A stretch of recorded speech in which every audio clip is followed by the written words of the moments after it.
ಶುಕ್ಲಾಂಬರಧರಂ ವಿಷ್ಣುಂ ಶಶಿವರ್ಣಂ ಚತುರ್ಭುಜಂ ಪ್ರಸನ್ನವದನಂ ಧ್ಯಾಯೇತ್ ಸರ್ವವಿಘ್ನೋಪಶಾಂತಯೇ. ಪೂಜ್ಯಾಯ ರಾಘವೇಂದ್ರಾಯ ಸತ್ಯಧರ್ಮರಥಾಯ ಚ ಭಜತಾಂ ಕಲ್ಪವೃಕ್ಷಾಯ ನಮತಾಂ ಕಾಮಧೇನವೇ. ಗಜಮುಖನೆ ಮೆರಬೇಕದಂತನೆ ನಿಜ ಗುಣಾನ್ವಿತ ಪರಶುಧಾರನೆ. ಗಜಮುಖನೆ ಮೆರಬೇಕದಂತನೆ ನಿಜ ಗುಣಾನ್ವಿತ ಪರಶುಧಾರನೆ. ರಜತಗಿರಿ ಗೊಡೆಯನ ಕುಮಾರನೆ, ರಜತಗಿರಿ ಗೊಡೆಯನ ಕುಮಾರನೆ. ವಿದ್ಯಾವಾರಿದಿಯೇ ಗಜಮುಖನೆ ಮೆರಬೇಕದಂತನೆ ನಿಜ ಗುಣಾನ್ವಿತ ಪರಶುಧಾರನೆ. ಗಜಮುಖನೆ ಮೆರಬೇಕದಂತನೆ.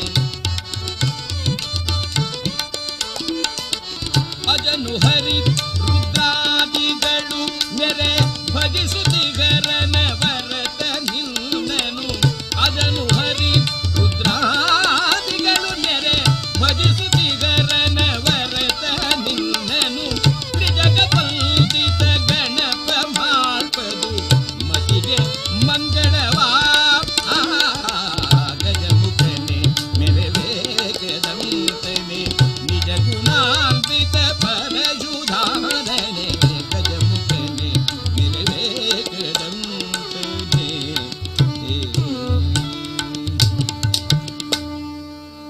ಕೀರ್ತನಾರಂಭ ಕಾಲದಲ್ಲಿ ಪರಮಾತ್ಮನ ಭಕ್ತರು ಎನಿಸಿಕೊಂಡವರು ಯಾವುದೇ ವಿಧವಾಗಿರುವ ಕಷ್ಟದಲ್ಲಿದ್ದರೂ ಸಹ ಪರಮಾತ್ಮ ಅವರ ಕಷ್ಟವನ್ನು ತನ್ನ ಕಷ್ಟ ಎಂದು ಭಾವಿಸಿ ಅವರೊಡನೆ ತಾನು ಬೆರೆತು ಆ ಎಲ್ಲ ಕಷ್ಟಗಳನ್ನು ಪರಿಹಾರ ಮಾಡುತ್ತಾನೆ. ಅವನನ್ನು ನಂಬಿದರೆ ಜಗದಲ್ಲಿ ಮೋಸವಿಲ್ಲ. ನಂಬಿ ಕೆಟ್ಟವರಿಲ್ಲವೋ ರಂಗಯ್ಯನ, ನಂಬದೆ ಕೆಟ್ಟರೆ ಕೆಡಬಹುದು ಎಂದು ದೊಡ್ಡವರು ಸಾರಿದ್ದಾರೆ. ಆದರೆ ಮುಖ್ಯವಾಗಿ ಬೇಕಾದದ್ದು ನಂಬಿಕೆ. ಶರಣರೊಂದು ಕಡೆ ಹೇಳ್ತಾರೆ, ನಂಬು ನಂಬು ಎಲೆ ಮನವೇ ಹಂಬಲಿಸದಿರು, ಸಿರಿ ಸಾಂಬನು ಒಲಿಯುವುದಕ್ಕೆ ನಿನ್ನ ನಂಬಿಕೆಯೇ ಕಾರಣ. ಈಗಿನ ಜಗತ್ತಿನಲ್ಲಿ ಅಭಾವವಾಗಿರುವುದೇ ನಂಬಿಕೆ. ದೇವರು ಎಂಬ ಹೆಸರನ್ನು ಹೇಳುವರು ಹಲವರು, ದೇವರ ಹೆಸರನ್ನೇ ಹೊತ್ತವರು ಕೆಲವರು. ಇಷ್ಟಾದರೂ ದೇವರು ಇದ್ದಾನೋ ಇಲ್ಲವೋ ಎಂಬ ಅನುಮಾನದಲ್ಲೇ ಸಿಕ್ಕಿ ಪರಿಹಾರ ಕಾಣದೆ ತತ್ತರಿಸುವ ಜನರೇ ಹೆಚ್ಚು. ಅದಕ್ಕೆ ದೊಡ್ಡವರು ಹೇಳಿದರು, ಸಂಶಯ ನಿವೃತ್ತಿ ಪರಮಾನಂದ ಪ್ರಾಪ್ತಿ.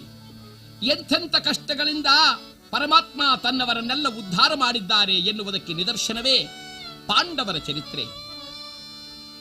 ಆ ಪಾಂಡವರು ಮೋಸಜೂತದಲ್ಲಿ ಸಿಲುಕಿ ವನವಾಸವನ್ನು ಅನುಭವಿಸಿ ಅಜ್ಞಾತವಾಸದಲ್ಲಿದ್ದರೂ ಸಹ ಪರಮಾತ್ಮ ಅವರನ್ನು ಎಷ್ಟು ಪ್ರೀತಿಯಿಂದ ಕಾಪಾಡಿದ್ದಾನೆ ಎನ್ನುವುದಕ್ಕೆ ಉತ್ತರ ಭೂಪ ಎನ್ನುವ ಚರಿತ್ರೆಯೇ ನಮಗೆ ಸಾಕ್ಷೀಭೂತವಾಗಿದೆ. ಅಂದ ಮೇಲೆ ಆ ಕಥಾಭಾಗವನ್ನ ಕೇಳಿ ನಾವೆಲ್ಲರೂ ಆ ಪರಮಾತ್ಮನ ಕೃಪೆಗೆ ಪಾತ್ರರಾಗೋಣ.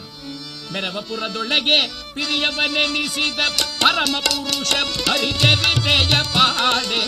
ಪಾಡಿ ಪೊಗಳಲ್ ಅತಿಮೋದವೆನಿಪುದು, ಪಾಡಿ ಪೊಗಳಲ್ ಅತಿಮೋದವೆನಿಪುದು. ಸೋಚಿರ ಭಾಗ್ಯ ಸುಸಾಧಕವೋ ರಾಮ ರಾಮ ಜಯ ರಾಮ ರಾಮ, ರಾಮ ರಾಮ ಸೀತಾರಾಮ, ರಾಮ ರಾಮ ಜಯ ರಾಜ ರಾಮ, ರಾಮ ರಾಮ ಸೀತಾರಾಮ.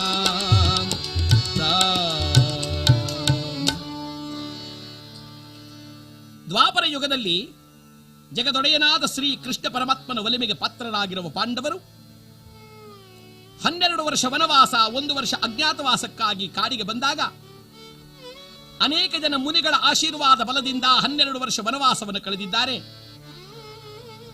1 ವರ್ಷ ಅಜ್ಞಾತವಾಸದಲ್ಲಿ ಮಾರುವೇಷವನ್ನು ಧರಿಸಿಕೊಂಡು ಕಂಕಭಟ್ಟ, ವಲಲ,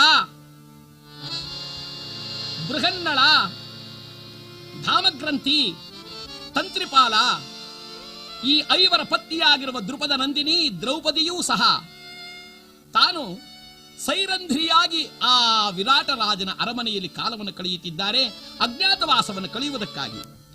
ಈ ಮಧ್ಯದಲ್ಲಿ ದುರುಳನಾಗಿರ್ತಕ್ಕಂಥ ಕೀಚಕನು ದ್ರೌಪದಿಯ ರೂಪಕ್ಕೆ ಮಾರು ಹೋಗಿ ಅನೇಕ ವಿಧವಾದ ಉಪಟಳಗಳನ್ನು ಕೊಡುವಾಗ ತಾಳಲಾರದ ಕೃಷ್ಣೆಯು ಭೀಮನನ್ನು ಪ್ರಾರ್ಥಿಸಿದ್ದರಿಂದ ಜಗದೇಕ ವೀರನಾಗಿರತಕ್ಕಂಥ ಭೀಮ ಆ ಕೀಚಕನನ್ನು ಸಂಹಾರ ಮಾಡಿದ. ಕೀಚಕನ ಸಂಹಾರವಾದ ಮೇಲೆ ಇವನನ್ನು ಕೊಲ್ಲುವ ಧೀರರು ಲೋಕದಲ್ಲಿ ಇನ್ನಾರಿಂದಲೂ ಸಾಧ್ಯವಾಗದೇ ಇರತಕ್ಕಂಥ ಎಲ್ಲರನ್ನು ಜಯಿಸುವಂಥ ಭೀಮನೋರ್ವನೇ ಎಂಬ ವಿಚಾರವನ್ನು ತಿಳಿದ ದುರ್ಯೋಧನ ಕೆಲವು ಜಟ್ಟಿಗಳನ್ನು ಕಳುಹಿಸಿದ. ಆ ಜಟ್ಟಿಗಳು ಸತ್ತರು ಎಂದು ತಿಳಿದ ಮೇಲೆ ತೀರ್ಮಾನ ಮಾಡಿದರಂತೆ ಪಾಂಡವರು ಮತ್ಸ್ಯನಗರಿಯಲ್ಲೇ ಇರಬೇಕು, ಅವರನ್ನು ಹಿಡಿಯಲು ಒಂದು ಉಪಾಯ ಎಂಬುದಾಗಿ ಭಾವಿಸಿ ತ್ರಿಗರ್ತಾದಿಗಳನ್ನು ಸಿದ್ಧ ಮಾಡಿ ಅವರನ್ನ ಮತ್ಸ್ಯನಗರದ ದಕ್ಷಿಣ ದಿಕ್ಕಿಗೆ ಮುತ್ತುವಂತೆ ಏರ್ಪಡಿಸಿ ತಾನು ಭೀಷ್ಮರನ್ನು, ದ್ರೋಣರನ್ನು, ಕೃಪರನ್ನು, ಅಶ್ವತ್ಥಾಮನನ್ನು, ಕರ್ಣನೇ ಮೊದಲಾಗಿರ್ತಕ್ಕಂಥ ಅವರನ್ನು ಕರೆದುಕೊಂಡು ಉತ್ತರ ದಿಕ್ಕಿಗೆ ಬಂದಿದ್ದಾನೆ. ಆ ಉತ್ತರ ದಿಕ್ಕಿನಲ್ಲಿ ಸಾವಿರಾರು ಗೋವುಗಳನ್ನು ಸೆರೆ ಹಿಡಿದಿದ್ದ. ಇಲ್ಲಿ ದಕ್ಷಿಣ ದಿಕ್ಕಿನಲ್ಲಿ ತ್ರಿಗರ್ತಾದಿಗಳ ಮೇಲೆ ಯುದ್ಧ ಮಾಡಲು ವಿರಾಟ ರಾಜ ಸಮಸ್ತ ಸೈನ್ಯ ಸಹಿತನಾಗಿ, ಜೊತೆಗೆ ಧರ್ಮರಾಜ ಕಂಕಭಟ್ಟರಾಗಿದ್ದರೆ ಆತನನ್ನು, ವಲರರಾಗಿರುವ ಭೀಮನನ್ನು, ಧಾಮಗ್ರಂಥಿ ತಂತ್ರಿಪಾಲರಾಗಿರುವ ನಕುಲ ಸಹದೇವರನ್ನು, ಅಪಾರವಾದ ಸೈನ್ಯವನ್ನು ಕರೆದುಕೊಂಡು ತಾನು ಈ ಕಡೆ ಯುದ್ಧಕ್ಕೆ ಹೋಗಿದ್ದಾನೆ. ಇಲ್ಲಿ ಉತ್ತರ ದಿಕ್ಕಿನ ಗೋವುಗಳನ್ನು ಸೆರೆ ಹಿಡಿದು ಗೋಪಾಲಕರನ್ನೆಲ್ಲ ಹೊಡೆದು ಅನೇಕ ವಿಧವಾದ ಅಪಮಾನಗಳನ್ನು ಮಾಡಿದರೆ ಅವರಲ್ಲಿ ಆ ಗೋಪಾಲಕರಲ್ಲಿ ಅಗ್ರಗಣ್ಯನಾಗಿರತಕ್ಕಂಥ ಒಬ್ಬ ಓಡಿ ಬಂದನಂತೆ ಅರಮನೆಗೆ. ಅರಮನೆಯಲ್ಲಿ ಯಾರು ಇಲ್ಲ, ಉಳಿದವನು ಒಬ್ಬನೇ ಆ ವಿರಾಟನ ಮಗನಾಗಿರ್ತಕ್ಕಂಥ ಉತ್ತರ ಭೂಪ. ಸಾಮಾನ್ಯವಾಗಿ ಉತ್ತರನನ್ನ ಲೋಕದ ಜನಗಳು ಆಡಿಕೊಳ್ಳುವುದುಂಟು, ಕೇವಲ ಅವನು ಮಾತುಗಾರ ಅಂತ. ಚಿಕ್ಕಂದಿನಿಂದಲೂ ಅವನನ್ನ ಹೆಣ್ಣು ಮಕ್ಕಳ ಜೊತೆಯಲ್ಲೇ ಬೆಳೆಸಿರುವುದರಿಂದ ಆತನಿಗೆ ಪ್ರಪಂಚದ ಅನೇಕ ವಿಚಾರಗಳು ತಿಳಿಯಿದೆ. ಅರಮನೆ ಒಳಗಡೆನೇ ಬೆಳೆದ ಹುಡುಗ, ಆತನಿಗೆ ಕೇವಲ ಅವರ ಹೆಣ್ಣು ಮಕ್ಕಳ ಜೊತೆಯಲ್ಲಿ ಆಟಪಾಠಗಳನ್ನು ಆಡಿ ಅವರ ಜೊತೆಯಲ್ಲೇ ಕಾಲ ಕಳೆದವನಾದ್ದರಿಂದ ಆತ ಕುಳಿತಿರುವಾಗ ಓಡಿ ಬಂದನಂತೆ ಈ ಗೋಪಾಲಕ ಕೈಗಳನ್ನು ಜೋಡಿಸಿದ, ಮಹಾಸ್ವಾಮಿ ಕಾಪಾಡಬೇಕು ಕಾಪಾಡಬೇಕು. ಉತ್ತರ ಕುಮಾರ ಕೇಳಿದ, ಏನು ಸಮಾಚಾರ? ಸ್ವಾಮಿ, ಈ ದುರ್ಯೋಧನಾದಿಗಳು ನಮ್ಮ ಗೋಮಾಳಕ್ಕೆ ಬಂದು ಸಾವಿರಾರು ಗೋವುಗಳನ್ನು ಸೆರೆ ಹಿಡಿಕೊಂಡು ಹೋಗಿ ಅನೇಕರನ್ನ ಹೊಡೆದು ಬಡದು ಅವಮಾನ ಮಾಡಿ ಅನೇಕ ವಿಧವಾದ ರೀತಿಯಲ್ಲಿ ಹಿಂಸೆಯನ್ನೆಲ್ಲ ಮಾಡ್ತಿದ್ದಾರೆ ಸ್ವಾಮಿ. ಉತ್ತರ ಕೇಳಿದ, ಏನು? ಆ ಕೌರವನಿಗೆ ಅಷ್ಟೊಂದು ದುರಹಂಕಾರವೇ? ನಾನೇನು ಸುಮ್ಮನೆ ಇರ್ತೇನೆ? ಇದೋ ಎದ್ದೆ, ಅವನ ಸುಮ್ಮನೆ ಬಿಡೋದಿಲ್ಲ. ದುರುಳ ಕೌರವನ ಕುಹಕ ಸಹಿತ ನಕಟ, ದುರುಳ ಕೌರವನ ಕುಹಕ ಸಹಿತ ನಕಟ, ಬಿಡುಗನೆ ಭವರದಲ್ಲಿ ದುರುಳ ಕೌರವನ ಕುಹಕ ಸಹಿತ ನಕಟ, ಸಾಹಸದಿಂದಲಿ ಕಡಿಸಿದ ಗೋದನ ಹೇಡಿಗಳಂದರಿ ಈ ಕೋಟಿಗಳು, ಸಾಹಸದಿಂದಲಿ ಗಳಿಸಿದ ಗೋದನ ಹೇಡಿಗಳಂದರಿ ಈ ಕೋಟಿಗಳು, ಚೋರತನವ ಗೈದಿಗರೇ ಚೋರತನವ ಗೈದಿಗರೇ, ಬಿಡೆ ಕೆಡುಕರನು ಫಲ ಕಡೆದಿರುವೆ ಫಲ ಜನಗೆ ಸರಿಸಮನ ಕಾಣೆದ ದುರುಳ ಕೌರವನ ಕುಹಕ ಸಹಿತ ನಕಟ. ಆ ಪಾಪಿಗಳಾಗಿರ್ತಕ್ಕಂಥ ದುರ್ಯೋಧನಾದಿಗಳನ್ನು ಸುಮ್ಮನೆ ಬಿಡುವುದಿಲ್ಲ. ಅವರಿಗೆಲ್ಲೋ ಕೇಡುಗಾಲ ಬಂದಿದೆ. ಈ ಉತ್ತರನನ್ನು ಕೆಣಕಿ ಅವರು ಬದುಕೋಕೆ ಸಾಧ್ಯವಿಲ್ಲ.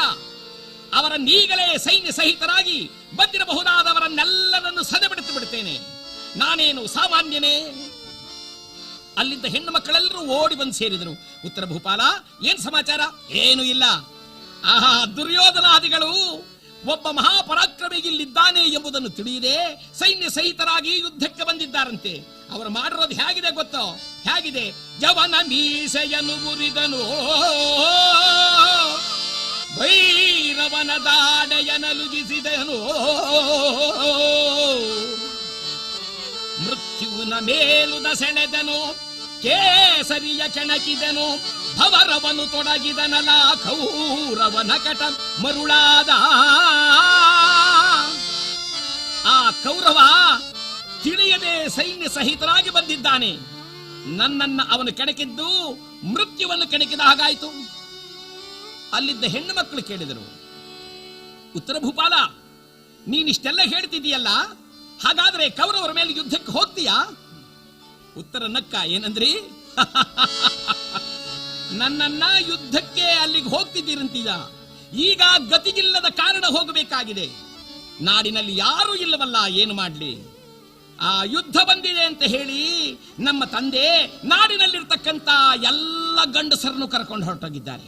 ನಾಡಿನಲ್ಲಿ ಒಬ್ಬ ಗಂಡಸು ಇಲ್ಲವಲ್ಲ.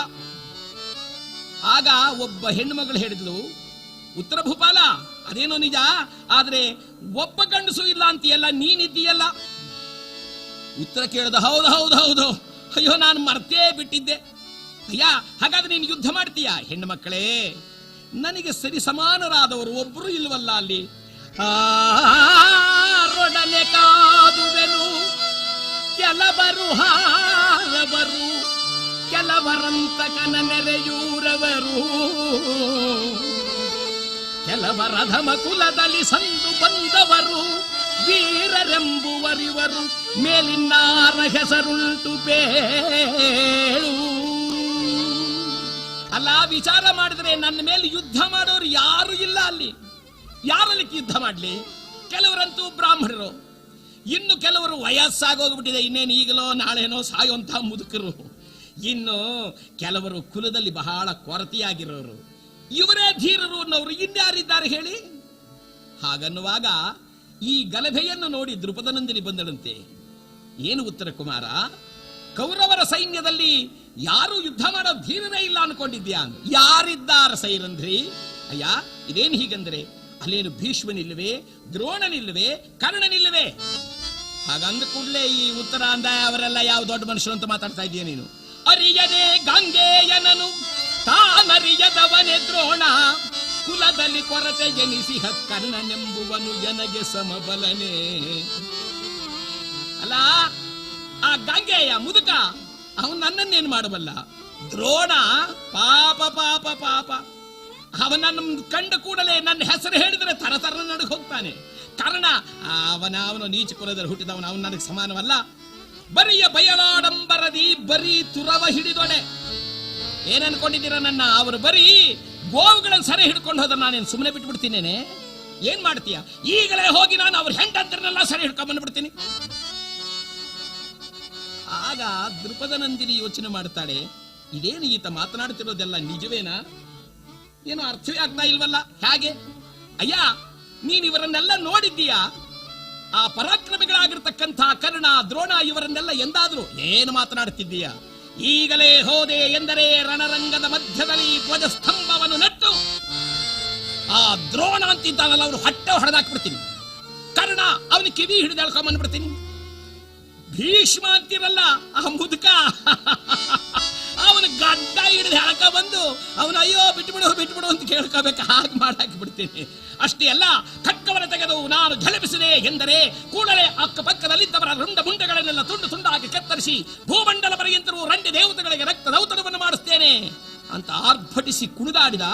ಹೆಣ್ಣು ಮಕ್ಕಳೆಲ್ಲ ದೂರ ದೂರ ಸರಿದ್ರು. ಕೂಡಲೇ ಈ ಉತ್ತರ ಹೇಳ್ತಾನೆ, ಹೆಣ್ಣು ಮಕ್ಕಳೇ ನೋಡಿದ್ರ, ಅಲ್ಲ ನನ್ನ ಪರಾಕ್ರಮ ನೋಡಿ ನೀವೇ ಇಷ್ಟು ಹೆದರ್ಕೊಂಡ್ರಲ್ಲ, ಇನ್ನು ದುರ್ಯೋಧನಾದಿಗಳ ಪಾಡೇನು? ಅಯ್ಯ, ಹಾಗಾದ್ರೆ ಈಗ ಯುದ್ಧಕ್ಕೆ ಹೋಗ್ತೀಯಾ? ಹೋಗೋದೆ ಬಿಡ್ತೇನಾ? ಈಗಲೇ ಹೋಗ್ತಿದ್ದೆ. ಆದರೆ ಒಂದು ವ್ಯತ್ಯಾಸ. ಏನು ಮಹಾರಾಯ ವ್ಯತ್ಯಾಸ? ಏನು ಇಲ್ಲ, ಮೊನ್ನಿನ ಯುದ್ಧದಲ್ಲಿ ಮಾತ್ರ ನನ್ನ ಸಾರಥಿ ಇದ್ದ ಒಬ್ಬ, ಆ ಸಾರಥಿ ಸತ್ ಹೋದ. ಅವನಿಲ್ಲದೆ ಇರೋದ್ರಿಂದ ನನಗೆ ಬಹಳ ಕೊರತೆಯಾಗಿದೆ. ಅವನೊಬ್ಬನಿದ್ದಿದ್ದರೆ ಇವರನ್ನೆಲ್ಲರನ್ನು ಸರಿಸಮಾನವಿಲ್ಲದ ಧೀರನಂತೆ ಕೊಂದು ಹಾಕಿಬಿಡ್ತಿದ್ದೆ. ಈ ಆರ್ಭಟವನ್ನು ದೂರದಿಂದ ನೋಡುತ್ತಿದ್ದಂಥ ಬೃಹನ್ನಳ ವೇಷಧಾರಿಯಾದ ಅರ್ಜುನ ದ್ರುಪದನಂದಿನಿಯನ್ನು ಮೆಲ್ಲನೆ ಕರೆದನಂತೆ. ಕರೆದು ಹೇಳುತ್ತಿದ್ದಾನೆ, ಇದು ಒಳ್ಳೆಯ ಸಮಯ. ನಾವು ಇವರಿಗೆ ಸಹಾಯವನ್ನು ಮಾಡಿದರೆ ಇವರ ಮನೆಯಲ್ಲಿ ವಾಸ ಮಾಡಿದ ಉಪಕಾರಕ್ಕೆ ಸ್ವಲ್ಪವಾದರೂ ನಾವು ಕಾರ್ಯವನ್ನು ಮಾಡಿ ತೋರದಂತಾಗುತ್ತೆ. ಹೋಗು, ಸಾರಥಿ ಇಲ್ಲ ಅಂತ ಹೇಳುತ್ತಿದ್ದಾನಲ್ಲ, ಯಾವ ರೀತಿಯಲ್ಲಾದರೂ ನನ್ನನ್ನು ಪ್ರಾರ್ಥನೆ ಮಾಡುವಂತೆ ಅವನಿಗೆ ಸೂಚನೆಯನ್ನು ಕೊಡು. ನಾನು ಸಾರಥಿಯಾಗಿ ಹೋಗಿ ಈತನ ಕಾರ್ಯವನ್ನು ಮಾಡಿಕೊಡ್ತೇನೆ.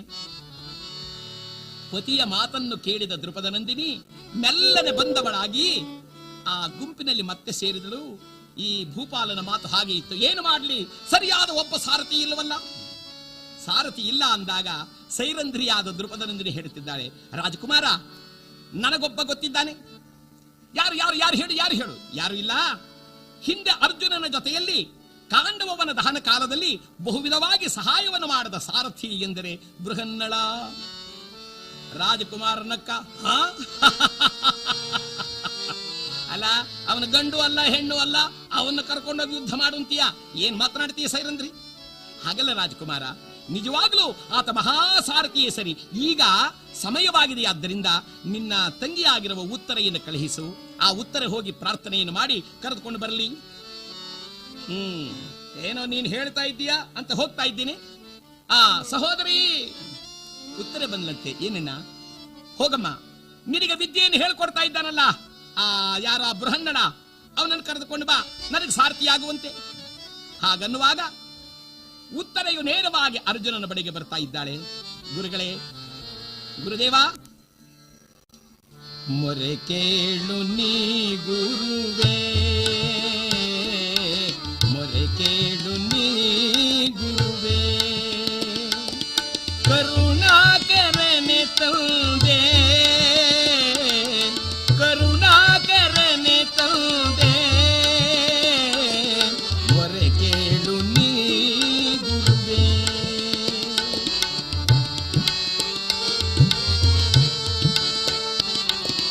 ಮೇರೆ ಅರಸ ಹಗೆಯಾಗಿ ದುರಗೆ ಬಂದಿಗೆನೆ, ಮುಂದೆ ಗತಿ ಕಾಣೆನೆ.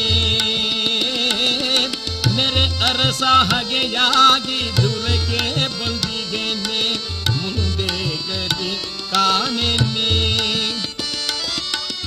ಉತ್ತರ ಭೂಪನಿಗಾಗಿ ಸಾರಥಿ ನೀನಾಗಿ, ಉತ್ತರ ಭೂಪನಿಗಾಗಿ ಸಾರಥಿ ನೀನಾಗಿ, ಗೋಧನವಾ ಬಿಡಿಸು ಗುರುವೇ, ಕದನವ ಜಯಗೊಳಿಸು.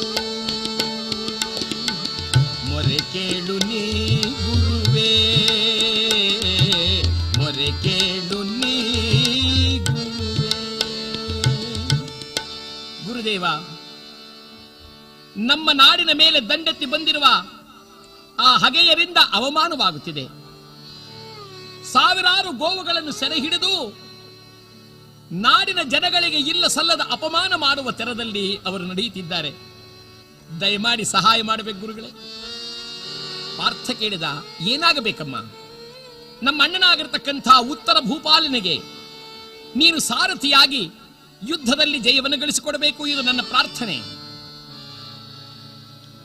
ಅರ್ಜುನ ಬಹುಕಾಲ ಯೋಚನೆಯನ್ನು ಮಾಡದವರಂತಾಗಿ ತಥಾಸ್ತು, ನಡಿತಾಯಿ, ನಿನ್ನ ಮಾತನ್ನು ನಾನು ಎಂದಿಗೂ ಮೀರುವನಲ್ಲ. ಪುತ್ರ ವಾತ್ಸಲ್ಯವನ್ನು ಕೂಡಿದ ನಾನು ಅದೇ ಅಭಿಮಾನದಿಂದಲೇ ಯುದ್ಧದಲ್ಲಿ ಜಯವನ್ನು ಗಳಿಸಿಕೊಡ್ತೇನೆ, ನಡೆ. ಕರೆತಂದಿದ್ದಾಳೆ. ಉತ್ತರ ನೋಡಿದ, ಬಾ ಬಾ ಬೃಹನ್ನಳೆ, ಬಾ ಬಾ. ನೀನು ಯುದ್ಧವನ್ನು ನೋಡಿದ್ದೀಯೋ? ಸ್ವಾಮಿ, ಯುದ್ಧ ಮಾಡಿದವರನ್ನೆಲ್ಲ ನೋಡಿದ್ದೇನೆ. ನೀನೇನು ಭಯಪಡಬೇಡ, ಈಗ ಸಮಯ ಬಂದಿದೆಯಾದ್ದರಿಂದ ನೀನು ಸಾರಥಿಯಾಗಿರು, ನಾನು ಯುದ್ಧದಲ್ಲಿ ಜಯವನ್ನು ಗಳಿಸ್ತೇನೆ. ಆಗಬಹುದು. ನೋಡು, ಸಂಗೀತ ಹಾಡುವಾಗ ಒಂದು ತಾಳ ಹೆಚ್ಚು ಕಡಿಮೆ ಆದರೂ ಪರವಾಗಿಲ್ಲ, ಆದರೆ ಯುದ್ಧದಲ್ಲಿ ತಲೆ ಹೋಯ್ತೋ ಹೊರಟೇ ಹೋಗುತ್ತೆ, ಎಚ್ಚರಿಕೆ. ಅರ್ಜುನ ಹೇಳಿದ, ಉತ್ತರ ಕುಮಾರ, ನೀನಿರುವಾಗ ನನಗೇನು ಭಯ? ಹೌದು, ನಿನಗೇನು ಭಯವಿಲ್ಲ. ನೀನು ಸಾರಥಿಯಾಗಿದ್ದರೆ ಸಾಕು, ನಾನೀಗಲೇ ಹೋಗಿ ದುರದಲ್ಲಿ ಜಯವನ್ನು ಗಳಿಸಿ ಬರ್ತೇನೆ. ಯಾರಲ್ಲಿ ಸಖೀರೆ, ಎಲ್ಲರೂ ಸಿದ್ಧರಾಗಿ ಅಂತ ಎಲ್ಲ ಹೆಣ್ಣು ಮಕ್ಕಳನ್ನು ಕರೆದಿದ್ದೆ. ಇದೋ ನಾನು ಯುದ್ಧರಂಗಕ್ಕೆ ಹೋಗ್ತಾ ಇದ್ದೇನೆ. ಈಗಲೇ ಹೋದವನಾಗಿ ಅಲ್ಲಿರುವವರನ್ನು ಎಲ್ಲರನ್ನೂ ಸಜ ಬರೆದು ಬಿಡ್ತೇನೆ. ನಮ್ಮ ಎದುರಾಗಿ ನಿಂತವರು ಒಬ್ಬರನ್ನು ಉಳಿಸಿದಂತೆ ನಾಶ ಮಾಡಿ ಬರ್ತೇನೆ. ಆದ್ದರಿಂದ ನೀವ್ಯಾರು ಹೆದರ್ಕೋಬೇಡಿ. ಹೆಣ್ಣು ಮಕ್ಕಳೇ, ಹೋಗಿ ಬರಲೇ, ಹೋಗಿ ಬಾ ರಾಜಕುಮಾರ. ಹೌದು, ನಾನು ಯುದ್ಧರಂಗಕ್ಕೆ ಹೋದ ಮೇಲೆ ಬಹುಕಾಲ ನಾನು ನಿಮ್ಮನ್ನು ಅಗಲಿ ಇರ್ತೇನಾದ್ದರಿಂದ ನಾನು ಹೊರಟು ಹೋದೆ ಅಂತ ನಿಮಗೆಲ್ಲ ಬಹಳ ಬೇಸರ, ದುಃಖ ಆಗುತ್ತಲ್ವೇ? ಅದರಲ್ಲಿ ಒಬ್ಬಾಕೆ ಹೇಳ್ತಾಳೆ, ರಾಜಕುಮಾರ, ನೀನು ಹೋದೆ ಅಂತ ನಮಗೇನೂ ಬೇಸರವಿಲ್ಲ, ನೀನು ಯುದ್ಧದಲ್ಲಿ ಜಯ ಗಳಿಸಿದರೆ ಸಾಕು. ಉತ್ತರ ಅಂದ, ಏನಂದೆ? ನಾನು ಹೋದ್ರೆ ನಿನಗೆ ಬೇಸರವೇ ಇಲ್ವಾ? ಹಾಗಾದ್ರೆ ನಾನು ಯುದ್ಧಕ್ಕೆ ಹೋಗಲ್ಲ, ಏನ್ ಮಾಡ್ತೀಯ? ಕೂಡಲೇ ಸೈರಂಧ್ರಿ ಓಡಿ ಬಂದು ಹೇಳಿದಂತೆ, ರಾಜಕುಮಾರ, ಇದೇನಿದು ಮಾತನಾಡಲು ಸಮಯವಲ್ಲ. ಈಗಾಗಲೇ ಶತ್ರುಗಳು ನಮ್ಮ ಗೋವುಗಳನ್ನೆಲ್ಲ ಕರೆದುಕೊಂಡು ಹೋಗ್ತಿರ್ತಾರೆ. ನೀನು ಮೌನವಾಗಿ ಇಲ್ಲಿ ಕುಳಿತರೆ ಹೇಗೆ? ಹೌದು, ಅದು ಸಾಧ್ಯವೇ ಇಲ್ಲ. ಸಾರಥಿ, ರಥವನ್ನು ಸಿದ್ಧ ಮಾಡು, ಈಗಲೇ ಹೊರಟೆ. ಹೆಣ್ಮಕ್ಳೇ ಎಲ್ಲ ಬನ್ನಿ. ಇದೋ ನಾನು ಯುದ್ಧಕ್ಕೆ ಹೋಗ್ತಾ ಇದ್ದೀನಿ, ಆದ್ರಿಂದ ನನ್ನನ್ನ ಕಳುಹಿಸಲಿಕ್ಕೆ ಆರತಿ ಎತ್ತಿ. ಆರತಿ ಎತ್ತಿ ಎಂದಾಗ ಹೆಣ್ಮಕ್ಳಂದ್ರು, ಆಯ್ತು, ಹೋಗಿ ಬೇಗ ಬನ್ನಿ ಅಂತ ಓಡಿ ಹೋಗಿ ಆರತಿ ಅಂತಂದು ಆರತಿ ಎತ್ತಿದ್ರಂತೆ. ಇವನಿಂದ ಏನು ಸುಮ್ಮನೆ ಆರತಿ ಎತ್ತಾ ಇದ್ರೆ? ಹಾಡು ಹೇಳಿ ಆರತಿ ಎತ್ತಿ ನನ್ನ ಕಳಿಸಬೇಕು. ಉತ್ತರ ಕುಮಾರ, ನಮಗೆ ಯಾರಿಗೂ ಹಾಡಕ್ ಬರಲ್ಲ, ನಾನೇ ಹಾಡ್ತೀನಿ. ಏತಿದಾರು ಮೂತಿನ ರತಿಯ ಮದ ಗಜಾಗಮನೆಯರು, ಏತಿದಾರು ಮೂತಿನ ರತಿಯ ಚಿನ್ನದ ತಟ್ಟೆಯಲ್ಲಿ ರನ್ನೆದಾರುತಿ ಮಾಡಿ, ಚಿನ್ನದ ತಟ್ಟೆಯಲ್ಲಿ ರನ್ನೆದಾರುತಿ ಮಾಡಿ ಮದ ಗಜಾಗಮನೆಯರು, ಏತಿದಾರು ಮೂತಿನ ರತಿಯ. ಸಾಕು ಸಾಕು ಸಾಕು ಸಾಕು, ಆರತಿ ಎತ್ತಿದ್ದಾಯ್ತು. ಹೆಣ್ಣು ಮಕ್ಕಳೇ, ನೀವೆಲ್ಲರೂ ಎಚ್ಚರಿಕೆಯಿಂದಿರಿ. ಈಗಲೇ ಹೋಗಿ ನಾನು ಆ ದುರ್ಯೋಧನಾದಗಳನ್ನೆಲ್ಲ ಸದಬಡೆದು ನಮ್ಮ ಗೋಧನವನ್ನೆಲ್ಲ ಬಿಡಿಸಿಕೊಂಡು ಜಾಗೃತಿಯಾಗಿ ಹಿಂತಿರುಗಿ ಬರುತ್ತೇನೆ. ಸಾರಥಿ ನಡೆ. ಪಾರ್ಥನು ಉತ್ತಮವಾದ ಅಶ್ವಗಳನ್ನ ರಥಕ್ಕೆ ಕಟ್ಟಿದ್ದಾನೆ. ಕುಮಾರನು ಬರುವುದನ್ನೇ ಎದುರು ನೋಡುತ್ತಿರುವಾಗ ಬಂದ ರಾಜಕುಮಾರ ನೇರವಾಗಿ ರಥವನ್ನು ಹತ್ತಿದ, ಸುತ್ತಲೂ ನೋಡುತ್ತಿದ್ದಾನೆ. ಸಾರಥಿ ನಡೆ. ಪಾರ್ಥನು ಚಬುಕನ್ನು ತೆಗೆದು ಕುದುರೆಗೆ ಒಂದು ಪೆಟ್ಟು ಢಮ್ಮನೆ ಹೊಡೆದ ಕೂಡಲೇ ಭರ್ರನ್ನು ಹೊರಟಂತೆ.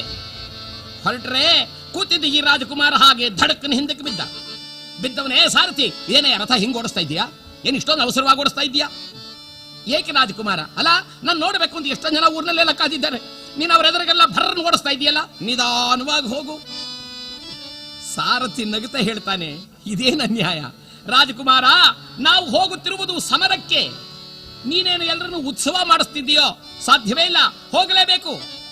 ಇದೇನು ಹೀಗೆ ರಥ ಓಡಿಸ್ತಾ ಇದೆಯಾ? ನಿಧಾನ ನಿಧಾನ ಅನ್ನುವುದರೊಳಗಾಗಿ ಬರುತ್ತಿದೆಯಂತೆ.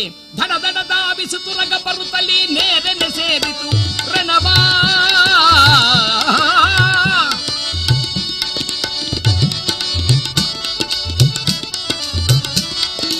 ಅಮಿತಗರಸರನ್ನು ಕಂಡು ಜಗದರಗಾಗುವ ತೆರದಲ್ಲಿ ಆ ರಣವ ರಚಿಸಿದರು ನೋಡಲು ಅಸಾಧ್ಯವು ಎನ್ನುವ ತೆರದೊಳಗೆ ರಣವ.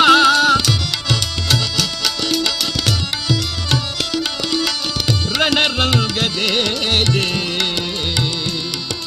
ಜಗವರಿವ ತೆರದಿ ಭಯವೆನಿಪ ತೆರದಿ ನಿರ್ಮಿತವಾಯಿತು ರಂಗ ರಣರಂಗ. ಈ ರಥವು ದಡ ದಡ ದಡದನ್ನೇ ಧಾವಿಸಿ ಬರುತ್ತಿದ್ದರೆ ಪಾರ್ಥನ ಕೈ ಚಳಕದಿಂದ ಆ ತುರಗಗಳು ನಾಗಾಲೋಟದಲ್ಲಿ ಓಡುತ್ತಿದ್ದರೆ ಗಡಗಡ ನಡುಗುವ ರಥದಲ್ಲಿ ಆ ಕಡೆ ಈ ಕಡೆಗಳಲ್ಲಿ ಕೈಗಳಿಂದ ಹಿಡ್ಕೊಂಡು ರಾಜಕುಮಾರ, ಇದೇನು ಸಾರಥಿ ಹೀಗೆ ಓಡಿಸ್ತಾ ಇದೆಯಾ ರಥವನ್ನ ಅನ್ನುವಾಗ ರಥ ಬರ್ತಾ ರಣರಂಗದ ಹತ್ತಿರಕ್ಕೆ ಬರ್ತಾ ಇದೆ. ತಲೆ ಎತ್ತಿ ನೋಡಿದ ಆ ಸೈನ್ಯವನ್ನ, ಆ ಕುರು ಸೈನ್ಯವು ಸಾಲಾಗಿ ನಿಂತಿರುವುದನ್ನು ನೋಡ್ತಾ ಇದ್ದಾನೆ. ನೋಡ್ತಾ ಹೇಳಿದಂತೆ, ಹೇ ಸಾರಥಿ, ನಿನ್ನನ್ನ ರಣರಂಗಕ್ಕೆ ಕರ್ಕೊಂಡು ಹೋಗು ಅಂದ್ರೆ ಸಮುದ್ರಕ್ಕೆ ಕರ್ಕೊಂಡ್ ಬರ್ತಿದ್ಯೋ? ಆಗ ಪಾರ್ಥ ನಗುತ್ತಾ ಹೇಳ್ತಿದ್ದಾನೆ, ಕುಮಾರ, ಇದು ಸಮುದ್ರವಲ್ಲ, ಶತ್ರು ಸೈನ್ಯದ ತಲೆ. ಆ ತಲೆಯ ಅಲೆಯು ಸಾಗರದ ಅಲೆಯಂತೆ ಕಾಣ್ತಾ ಇದೆ. ಉತ್ತರಾಂಧ ಸಾರಥಿ ಏನಂದೆ? ಅಲ್ಲಿ ಕಾಣ್ತಾ ಇರೋದು ಶತ್ರುಗಳ ಸೈನ್ಯನ? ಹೌದು, ಮತ್ತೇನಂದ್ಕೊಂಡೆ? ಹಾಗಾದ್ರೆ ಇಷ್ಟೊಂದು ಜನವಿದ್ದಾರ? ಎಲ್ಲಿಗೆ ಹೋಗ್ತಾ ಇದೀಯಾ? ಇದೋ ರಣದ ಹತ್ತಿರಕ್ಕೆ ಹೋಗ್ತಾ ಇದ್ದೇನೆ, ಮಧ್ಯದಲ್ಲಿ ರಥವನ್ನು ಸ್ಥಾಪಿಸುತ್ತೇನೆ.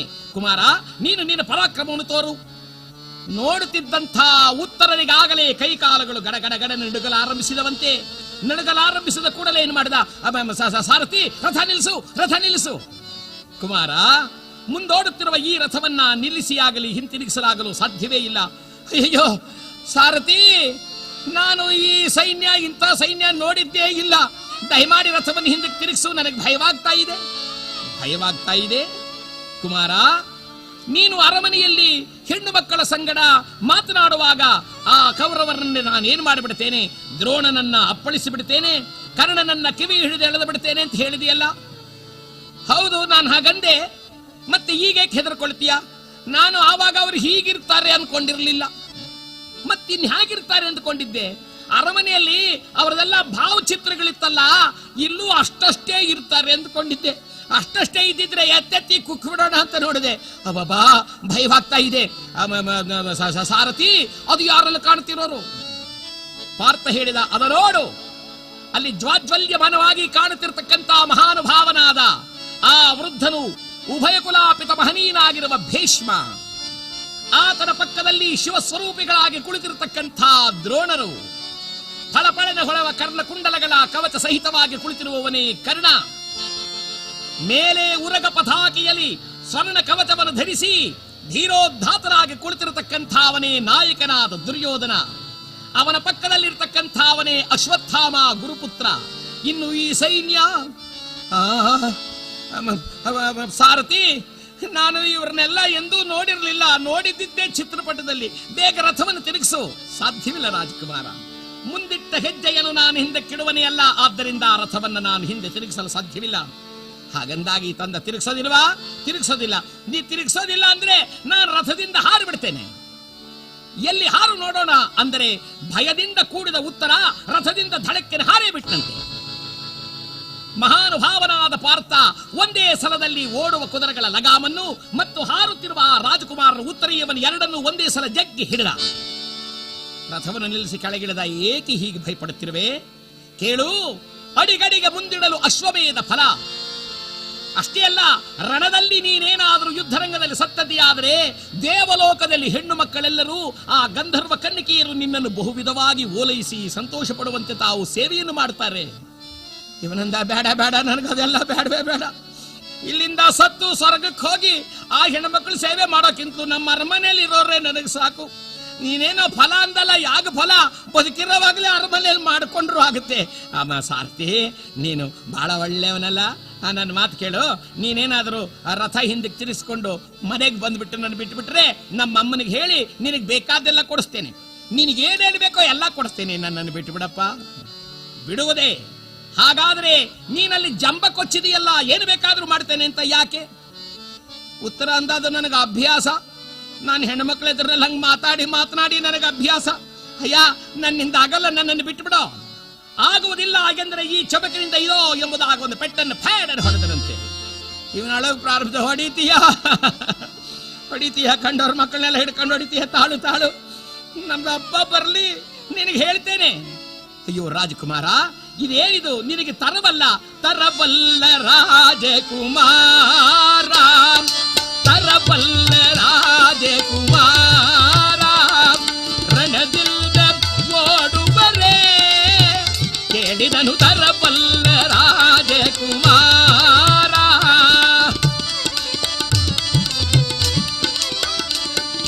ಗುರು ಸೈನ್ಯ ಇದ ಕಂಡು ಪರಿಹಾಸ ಗೈಯುವರೆ, ಗುರು ಸೈನ್ಯ ಇದ ಕಂಡು ಪರಿಹಾಸ ಗೈಯುವರೆ, ಕುಲವಂಶ ಗೌರವವ ಹಾಳು ಗೆಡಿಪರೆ, ಕುಲವಂಶ ಗೌರವವ ಹಾಳು ಗೆಡಿಪರೆ, ಧೀರ ಸುಕುಮಾರ ಉತ್ತರ ಕುಮಾರ, ಧೀರ ಸುಕುಮಾರ ಉತ್ತರ ಕುಮಾರ, ಕಲಿತನದಡಿ ಕಾದಾಡಿ ಕಲನದಡಿ ಗೋಧನವ ಬಿಡಿದದೆ ಓಡುವರ ತರಬಲ್ಲ ರಾಜಕುಮಾರ, ರಣದಿಂದ ಓಡುವರೇ ಕೇಳಿದನು ತರಬಲ್ಲ ರಾಜಕುಮಾರ. ರಾಜಕುಮಾರ, ರಣದಿಂದ ಓಡುವುದು ನ್ಯಾಯವಲ್ಲ, ನಿಲ್ಲು. ಆಗ ಗಡಗಡನೆ ನಡುಗುತ್ತಾ, ಅಯ್ಯ ನನಗೆ ಏನು ಗೊತ್ತಿಲ್ಲ ಕಡೆಯ, ನೀನು ಕರ್ಕೊಂಡು ಹೋಗಿ ನನ್ನನ್ನು ಅವರ ಮುಂದೆ ಎಲ್ಲರ ಎದುರಿನಲ್ಲಿ ನಿಲ್ಲಿಸಿ ನನ್ನನ್ನು ಸಾಯಿಸೋದಕ್ಕಿಂತಲೂ ನಿನಗೆ ಇಷ್ಟವಿದ್ರೆ ನೀನೇ ನನ್ನನ್ನು ಕೊಂದುಬಿಡು. ಕುಮಾರ, ನಿನಗೆ ಯುದ್ಧ ಮಾಡಲು ಬರುವುದಿಲ್ವೇ? ಅಯ್ಯ, ನನಗೆ ಅಭ್ಯಾಸವೇ ಇಲ್ಲ, ಅಭ್ಯಾಸವೂ ಇಲ್ಲ. ದ್ರೋಣನನ್ನ ಎತ್ತಿ ಹೊಡೆದು ಬಿಡ್ತೇನೆ, ಆ ಭೀಷ್ಮನನ್ನ ಗಡ್ಡ ಹಿಡ್ಕೊಂಡ್ ಬರ್ತೇನೆ ಅಂತ ಏನೇನೋ ಹೇಳಿದೆಯಲ್ಲ, ಅದೆಲ್ಲ ಹೇಳಿದೆ, ಆದರೆ ಅದು ನನ್ನಿಂದ ಸಾಧ್ಯವೇ ಇಲ್ಲ. ಹಾಗಾದರೆ ನೀನು ಯುದ್ಧ ಮಾಡಲು ಸಾಧ್ಯವಿಲ್ಲ ಅನ್ನುವುದಾದರೆ ನಾನು ಹೇಳಿದಂತೆ ಮಾಡು, ಬಾ ರಥದಲ್ಲಿ ಕುಳಿತುಕೋ ಎಂಬುದಾಗಿ ಕರೆತಂದು ಮಹಾನುಭಾವನಾಗಿರ್ತಕ್ಕಂಥ ಪಾರ್ಥ ಆ ಕುಮಾರನನ್ನ ತಂದಿದೆ, ರಥದ ಮೇಲೆ ಕೂರಿಸಿದ್ದಾನೆ. ರಥವನ್ನು ಹಿಂತಿರುಗಿಸಿ ಆ ನಗರದ ಕೋಟೆ ಬಾಗಿಲಿನ ಹೊರಗಡೆಗೆ ತಮ್ಮ ಧನುಸ್ಸನ್ನೆಲ್ಲ ಕಟ್ಟಿರುವ ಶಮಿ ವೃಕ್ಷದಡಿಗೆ ಮಹಾನುಭಾವನಾದ ಪಾರ್ಥ ಉತ್ತರನನ್ನು ಕರೆದುಕೊಂಡು ಬಂದಿದ್ದಾನೆ. ರಣರಂಗದಿಂದ ರಥ ಹೋಗುತ್ತಿರುವುದನ್ನು ಕಂಡ ದುರ್ಯೋಧನ, ಯಾರಿರಬಹುದು ಈ ರಥದಿಂದ ಹಿಂದಕ್ಕೆ ಹೋಗುತ್ತಿರುವವನು? ತಾತ, ಇದನ್ನು ನೋಡಿದರೆ ಯಾರೆಂದು ಕಾಣುತ್ತಿದೆ, ಯಾರೆಂದು ಕಾಣುತ್ತಿದೆ ಎನ್ನುವಾಗ ದ್ರೋಣಾಚಾರ್ಯ ಹೇಳುತ್ತಿದ್ದಾರಯ್ಯ, ಆ ರಭಸದಿಂದ ರಥ ಬರುತ್ತಿರುವುದನ್ನು ನೋಡಿದರೆ ಅವನೇ ಪಾರ್ಥನಿರಬಹುದು. ಪಾರ್ಥನೆಂದರೇನು ಸಾಮಾನ್ಯನಲ್ಲ, ಮಹಾಪರಾಕ್ರಮಶಾಲಿ, ಅವನ ಮಹಾನುಭಾವ. ಅವನನ್ನು ಬಂದಿರತಕ್ಕಂಥ ರೀತಿಯನ್ನು ಕಂಡರೆ ಅವನೀಗ ಯಾರನ್ನು ಬಿಡದೆ ಎಲ್ಲರನ್ನೂ ಜಯಿಸುತ್ತಾನೆ ಎಂಬುದು ಖಂಡಿತ. ಪಕ್ಕದಲ್ಲೇ ಕರ್ಣ ಇದ್ದ. ಯಾವಾಗಲೂ ನಿಮಗೆ ನಿಮ್ಮ ಶಿಷ್ಯನನ್ನು ಹೊಗಳುವುದೇ ಕರ್ತವ್ಯವೋ? ಕೇವಲ ಆ ಪಾರ್ಥನ ಬರುವಿಕೆಯನ್ನು ಕಂಡ ಮಾತ್ರದಿಂದಲೇ ಅವನೇನು ಬೇಕಾದರೂ ಮಾಡುತ್ತಾನೆ ಎಂಬುದೇ ನಿಮ್ಮ ಅಹಂಕಾರದ ನುಡಿಯೋ? ಗುರುಗಳೇ, ಶಿಷ್ಯನೇ ನಿಜ, ಆದರೂ ಸಹ ಅವನಲ್ಲ, ಯಾರೇ ಬಂದರೂ ಸಹ ಅವನನ್ನು ನಿಮಿಷ ಮಾತ್ರದೊಳಗಾಗಿ ಧ್ವಂಸ ಮಾಡಲು ನಾನು ಸಿದ್ಧನಿದ್ದೇನೆ.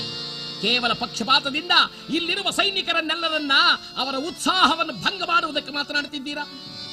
ಪಕ್ಕದಲ್ಲೇ ಕೃಪಾಚಾರ್ಯರಿದ್ದರು. ಕರ್ಣ, ಮಾತು ಬಾಯಿಗೆ ಬರುತ್ತೆ ಎಂದು ವಿಶೇಷವಾಗಿ ಮಾತನಾಡಬೇಡ. ಕೇಳು, ಮಹಾನುಭಾವರಾದ ದ್ರೋಣಾಚಾರ್ಯ ಪಕ್ಷಪಾತವನ್ನಲ್ಲ, ಈ ಸಮಯವನ್ನ ಸಂದರ್ಭವನ್ನ ನೋಡಿ ಮಾತನಾಡುತ್ತಿದ್ದಾರೆ. ಹಾಗನ್ನುವಾಗ ಅಶ್ವತ್ಥಾಮ ಬಂದನಂತೆ. ಕರ್ಣ, ನೀನು ಬಹಳವಾಗಿ ಕೊಂಡಾಡುತ್ತಿರುವೆಯಲ್ಲ, ನಿನ್ನನ್ನ ನೀನು ಯಾವ ರಣರಂಗದಲ್ಲಿ ಯುದ್ಧದಲ್ಲಿ ಜಯಿಸಿರುವೆ? ಮಹಾರಥಿಕರೆನಿಸಿಕೊಂಡವರ ಆರೊಡನೆ ಯುದ್ಧ ಮಾಡಿರುವೆ.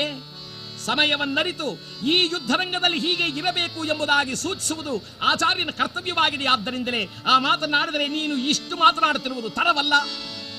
ಆಗ ಭೀಷ್ಮರ ಮಧ್ಯಪ್ರವೇಶ ಮಾಡಿ ಸ್ವಲ್ಪ ನಿಧಾನಿಸಿ, ದುರ್ಯೋಧನ, ನಿಮ್ಮ ಗುರುಗಳಾದ ದ್ರೋಣಾಚಾರ್ಯ ಹೇಳಿದ ಮಾತು ಸತ್ಯ.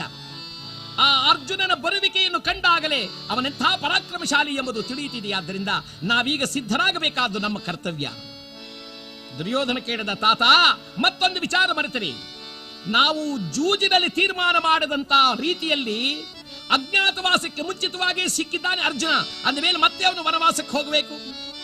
ಭೀಷ್ಮರು ನಕ್ಕರು. ಅಯ್ಯೋ ಹುಚ್ಚ, ಪಾಂಡವರನ್ನು ಅಷ್ಟೊಂದು ತಿಳಿಗೇಡಿಗಳೆಂದು ಭಾವಿಸಿದಿರಾ? ಅದರಲ್ಲಿಯೂ ಧರ್ಮರಾಜನಿರುವಲ್ಲಿ ಯಾವ ರೀತಿಯಾದ ತಪ್ಪು ನಡೆಯಲು ಸಾಧ್ಯವೇ ಇಲ್ಲ. ಕೇಳು, ಅರ್ಜುನ ಈಗ ಬಂದಿದ್ದಾನೆ ಎಂದರೆ ನಾವು ಎಲ್ಲವನ್ನು ಲೆಕ್ಕ ಹಾಕಿಕೊಂಡರೆ ಆಗಾಗ ಬರಬಹುದಾದ ಅಧಿಕ ಮಾಸಾದಿಗಳನ್ನ, ಕಾಲ, ಋತು, ವರ್ಷ, ಮಾಸಗಳನ್ನೆಲ್ಲ ಲೆಕ್ಕ ಹಾಕಿಕೊಂಡರೆ ಪಾಂಡವರಿಗೆ 13 ವರ್ಷ ಕಳೆದು 5 ತಿಂಗಳಾಗಿ 12 ರಾತ್ರಿ ಕಳೆದಿದೆ ಈಗ ಆ ಮಹಾನುಭಾವ ಬಂದಿರುವ ಸಮಯಕ್ಕೆ. ಅಂದ ಮೇಲೆ ನಾವೇನು ಮಾಡೋಕ್ಕಾಗಲ್ಲ. ಈಗ ಬರುವಾತ ಅವನೇ ಎಂಬುದು ತೀರ್ಮಾನವಾಗಿದೆಯಾದ್ದರಿಂದ ಸ್ವಲ್ಪ ಸೈನ್ಯದೊಡನೆ ನೀನು ಊರಿಗೆ ಹೋಗು. ಸ್ವಲ್ಪ ಸೈನ್ಯವು ಗೋವುಗಳನ್ನು ಕಾಪಾಡಲಿ, ಹಿಂಬಾಲಿಸಿಕೊಂಡು ಬರಲಿ. ಮಿಕ್ಕ ಸೈನ್ಯವೆಲ್ಲ ಯುದ್ಧಕ್ಕೆ ಸಿದ್ಧವಾಗಲಿ. ತಿರುಗಿ ಹೇಳಿದ, ಆಚಾರ್ಯರೇ, ದಯಮಾಡಿ ಕ್ಷಮಿಸಬೇಕು. ಆಗ ದ್ರೋಣಾಚಾರ್ಯ ಹೇಳ್ತಾರೆ, ಭೀಷ್ಮರೇ, ನೀವು ಒಂದು ಮಾತಾಡಿದಾಗಲೇ ನಾನು ಶಿಷ್ಯನನ್ನು ಕ್ಷಮಿಸಿದ್ದೇನೆ. ಅಂದ ಮೇಲೆ ಏನಾಗಬೇಕು ಹೇಳಿ? ಏನೂ ಇಲ್ಲ. ಮಧ್ಯಭಾಗದಲ್ಲಿ ತಾವು, ಅಶ್ವತ್ಥಾಮ ಬಲಗಡೆಗೆ, ಕೃಪಾದಿಗಳು ಹಿಂಭಾಗದಲ್ಲಿ ಎಡಭಾಗದಲ್ಲಿರಲಿ, ಮುಂದೆ ಕರ್ಣನಿರಲಿ, ಹಿಂಭಾಗದಲ್ಲಿ ನಾನು ನಿಂತು ಎಲ್ಲ ರೀತಿಯ ಸೈನ್ಯಗಳ ಸಂರಕ್ಷಣೆಯನ್ನು ಮಾಡುತ್ತೇನೆ ಎಂಬುದಾಗಿ ಯುದ್ಧವನ್ನ ವ್ಯೂಹ ರಚನೆಯನ್ನು ಮಾಡಿಕೊಂಡಿದ್ದೇ ಸಿದ್ಧರಾಗಿ ನಿಂತಿದ್ದಾರೆ ಕೌರವರು. ಇಲ್ಲಿ ಮಹಾನುಭಾವನಾದಂಥ ಪಾರ್ಥ ಮರದಡಿಗೆ ಬಂದಿದ್ದಾನೆ. ಬಂದು ಹೇಳಿದನಂತೆ, ಕುಮಾರ, ಉತ್ತರ. ಸ್ವಾಮಿ, ಯುದ್ಧ ಮಾಡಲು ನಿನ್ನಿಂದ ಆಗುವುದಿಲ್ಲ ಎಂದ ಮೇಲೆ ನಾನೇ ಅವರನ್ನೆಲ್ಲ ಯುದ್ಧದಲ್ಲಿ ಜಯಿಸಿ ನಿನ್ನ ಗೋಧನವನ್ನು ಬಿಡಿಸಿಕೊಡ್ತೇನೆ. ಆದರೆ ನಿನ್ನ ಈ ಧನುಸ್ಸು ನನಗೆ ಸಾಲೋದಿಲ್ಲವಾದ್ದರಿಂದ ಈ ಮರದ ಮೇಲೆ ಪಾಂಡವರ ಆಯುಧಗಳಿದೆ, ಅದರಲ್ಲಿ ಅರ್ಜುನನ ಧನುಸ್ಸೇ ತೆಗೆದುಕೊಂಡು ಬಾ. ಶಿವನಂದ, ಏನಪ್ಪ ಇದು ಗ್ರಾಚಾರ? ನನ್ನನ್ನು ಮರ ಹತ್ತುವಂತೀಯ? ಅಯ್ಯ, ಹೋಗು ಬೇಗ. ಅಲ್ಲಿಗೆ ಹೋದ, ತಲೆ ಎತ್ತಿ ನೋಡಿದ, ಅಲ್ಲಿ ಹೆಣದಾಕಾರವಾಗಿ ಕಟ್ಟಿದಳ. ಅಯ್ಯಯ್ಯೋ, ಯಾಕಪ್ಪ ಏನ್ ಮಾತಾಡ್ತಾ ಇದ್ದೀಯ? ರಾಜಕುಮಾರನಾದ ನನ್ನನ್ನ ಅಲ್ಲಿ ಹೆಣ ಇದೆ, ಅಲ್ಲಿಗೆ ಹೋಗು ಅಂತಿದ್ದೀಯಲ್ಲ. ಕುಮಾರ, ಅದು ಹೆಣವಲ್ಲ ಕಣಪ್ಪ. ಪಾಂಡವರು ಮತ್ತಾರ ಕೈಗೂ ದೊರಕದೆ ಇರಲಿ ಎಂಬುದಾಗಿ ತಮ್ಮ ಆಯುಧಗಳನ್ನು ಶವದಾಕಾರವಾಗಿ ಕಟ್ಟಿದ್ದಾರೆ. ತೆಗೆದುಕೊಂಡು ಬಾ, ಹೋಗೋ. ಅಯ್ಯ, ಈಗ ಹೋಗ್ತಾ ಇದ್ದೇನೆ, ನೀನು ಹೇಳದೆ ಅಂತ ಹೋಗ್ತೇನೆ ಅಂತ ಅಷ್ಟು ದೂರ ಹೋಗಿ, ಹೌದು ಅಲ್ಲಿ ಪಾಂಡವರ ಆಯುಧ ಇದೆ ಅಂತೀಯಲ್ಲ, ಅದು ನಿನಗೆ ಹೇಗೆ ಗೊತ್ತು? ಕುಮಾರ, ಅದು ಹೇಗೆ ಗೊತ್ತು ಅಂದ್ರೆ ನಾನೇ ಹೇಳ್ತಿದ್ದೇನೆ ಕೇಳು. ಆದಡಾನರ್ಜುನನು, ಅಯ್ಯ, ಆ ಪಾಂಡವರಲ್ಲಿ ಮಧ್ಯಮನೆನಿಸಿರ್ತಕ್ಕಂಥ ಅರ್ಜುನನೇ ನಾನು. ಅಡಿಗೆಯವನಾಗಿ ನಿಮ್ಮ ಅರಮನೆಯಲ್ಲಿರತಕ್ಕಂಥ ಆ ವಲಲನೇ ಭೀಮಸೇನ. ಕಂಕಭಟ್ಟನಾಗಿರ್ತಕ್ಕಂಥ ಅವನೇ ನಮ್ಮ ಅಣ್ಣನಾಗಿರ್ತಕ್ಕಂಥ ಧರ್ಮರಾಜ. ನಕುಲ ಸಹದೇವರೇ ದಾಮಗ್ರಂಥಿ ತಂತಿಪಾಲರು. ಇನ್ನು ನಮ್ಮೈವರ ಪತ್ನಿಯಾಗಿರ್ತಕ್ಕಂಥ ದೃಪನಂದಿನಿಯೇ ನಿಮ್ಮ ಅರಮನೆಯ ಸೈರಂಧ್ರಿ. ಹೋಗು. ಹಾಗಂದಾಗ ರೋಮಾಂಚನವಾಯಿತಂತೆ ಈತನಿಗೆ. ಆ ಉತ್ತರ, ಆ ಮಾತನ್ನು ಕೇಳಿ ಮರ ಹತ್ತುವಾಗ, ಅಯ್ಯ, ಸ್ವಲ್ಪ ಭಯವಾಗ್ತಿದೆಯಾ? ನನ್ನ ದಶನಾಮಗಳನ್ನು ಹೇಳಿ ಹತ್ತು ಎಂದರೆ ಈ ಉತ್ತರ, ಅರ್ಜುನ ಫಲ್ಗುಣೋ ಜಿಷ್ಣು ಕಿರೀಟಿ ಶ್ವೇತವಾಹನ ಭೀಭತ್ಸುರ್ವಿಜಯ ಪಾರ್ಥ ಸವ್ಯಸಾಚಿ ಧನಂಜಯ. ಆಯುಧಗಳನ್ನು ತಂದಿರಿಸಿದ. ಅದರಲ್ಲಿ ಗಾಂಧೀವವನ್ನು, ತನ್ನ ಶಂಕನ್ನು ತೆಗೆದುಕೊಂಡಿದ್ದಾನೆ. ಆ ಗಾಂಧೀವವನ್ನು ಒಂದು ಸಲ ನೋಡಿ ಶಂಕನ್ನು ತೆಗೆದುಕೊಂಡಿದ್ದೆ. ರಥದಲ್ಲಿ ಹೇಳಿದನಂತೆ, ಕುಮಾರ, ಈಗ ನೀನು ಸಾರಥಿಯಾಗು, ನಾನು ರಥಿಕನಾಗಿ ಯುದ್ಧ ಮಾಡುತ್ತೇನೆ. ಅಯ್ಯ, ನೀನಂದ ಮೇಲೆ ಆಗಬಹುದು ಎಂದರೆ ಕುಳಿತುಕೊಂಡೊಡನೆಯೇ ಒಂದು ಸಲ ಪಾರ್ಥನು ತನ್ನ ಶಂಕನ್ನು ತೆಗೆದಿದ್ದೆ, ಭೋಮನುವುದಿದ. ಉತ್ತರ ತಲೆ ತಿರುಗಿ ರಪ್ಪನೆ ಕೆಳಗೆ ಬಿದ್ದ. ಅರ್ಜುನ ಕೇಳಿದ, ಯಾಕಯ್ಯ? ಬಾಬಾ, ಇದೇನಪ್ಪ, ಇದು ಶಂಕನಾದ್ವೇನಪ್ಪ, ಇದು ಶಂಕು ಊದಿದ್ಯಾ? ಅಲ್ಲ, ಊರಿನಲ್ಲಿರೋ ದಾಸಯ್ಯನವರೆಲ್ಲ ಒಟ್ಟಿಗೆ ಸೇರುವುದಿದ್ರು ಇಷ್ಟೊಂದು ಶಬ್ದ ಬರಲ್ವಲ್ಲ? ಅಯ್ಯ, ಇದು ದಾಸಯ್ಯನವರ ಶಂಕವಲ್ಲ, ಶತ್ರುಗಳ ಹೃದಯಕ್ಕೆ ಕಂಪಿತವನ್ನುಂಟು ಮಾಡಬಹುದಾದಂತ, ಜಯಶೀಲನಾಗಿ ಜಯಿಸಿ ಬರಲು ನಾವು ಊದಬಹುದಾದ ಕ್ಷತ್ರಿಯರು ಊದುವ ಶಂಕ. ಆದ್ದರಿಂದ ನೀನು ಮತ್ತೊಮ್ಮೆ ಧೈರ್ಯವಾಗಿರು. ಇದೋ ಊತ್ತಿದ್ದೇನೆಂಬುದಾಗಿ ಮತ್ತೊಮ್ಮೆ ಶಂಕನು ಭೋಮನ ಊದಿದ. ಊದಿ ರಥವನ್ನು ಓಡಿಸಿದನಂತೆ. ಓಡಿಸವರ ಮಧ್ಯದಲ್ಲಿ ಬರುತ್ತಿದೆ ರಥ, ಸರಸರ ಬರುತ್ತಲಿ ತುರಗ ಭಕ್ಷಣದಿರ ರಂಗವನ್ನು ಸೇರೆ, ಗಡಗಡ ನಡುಗುವ ತೆರದಲ್ಲಿ ಪೃಥ್ವಿಯ ಅಲುಗಾಡಿಸಲಾಗ ಸೇರೆ.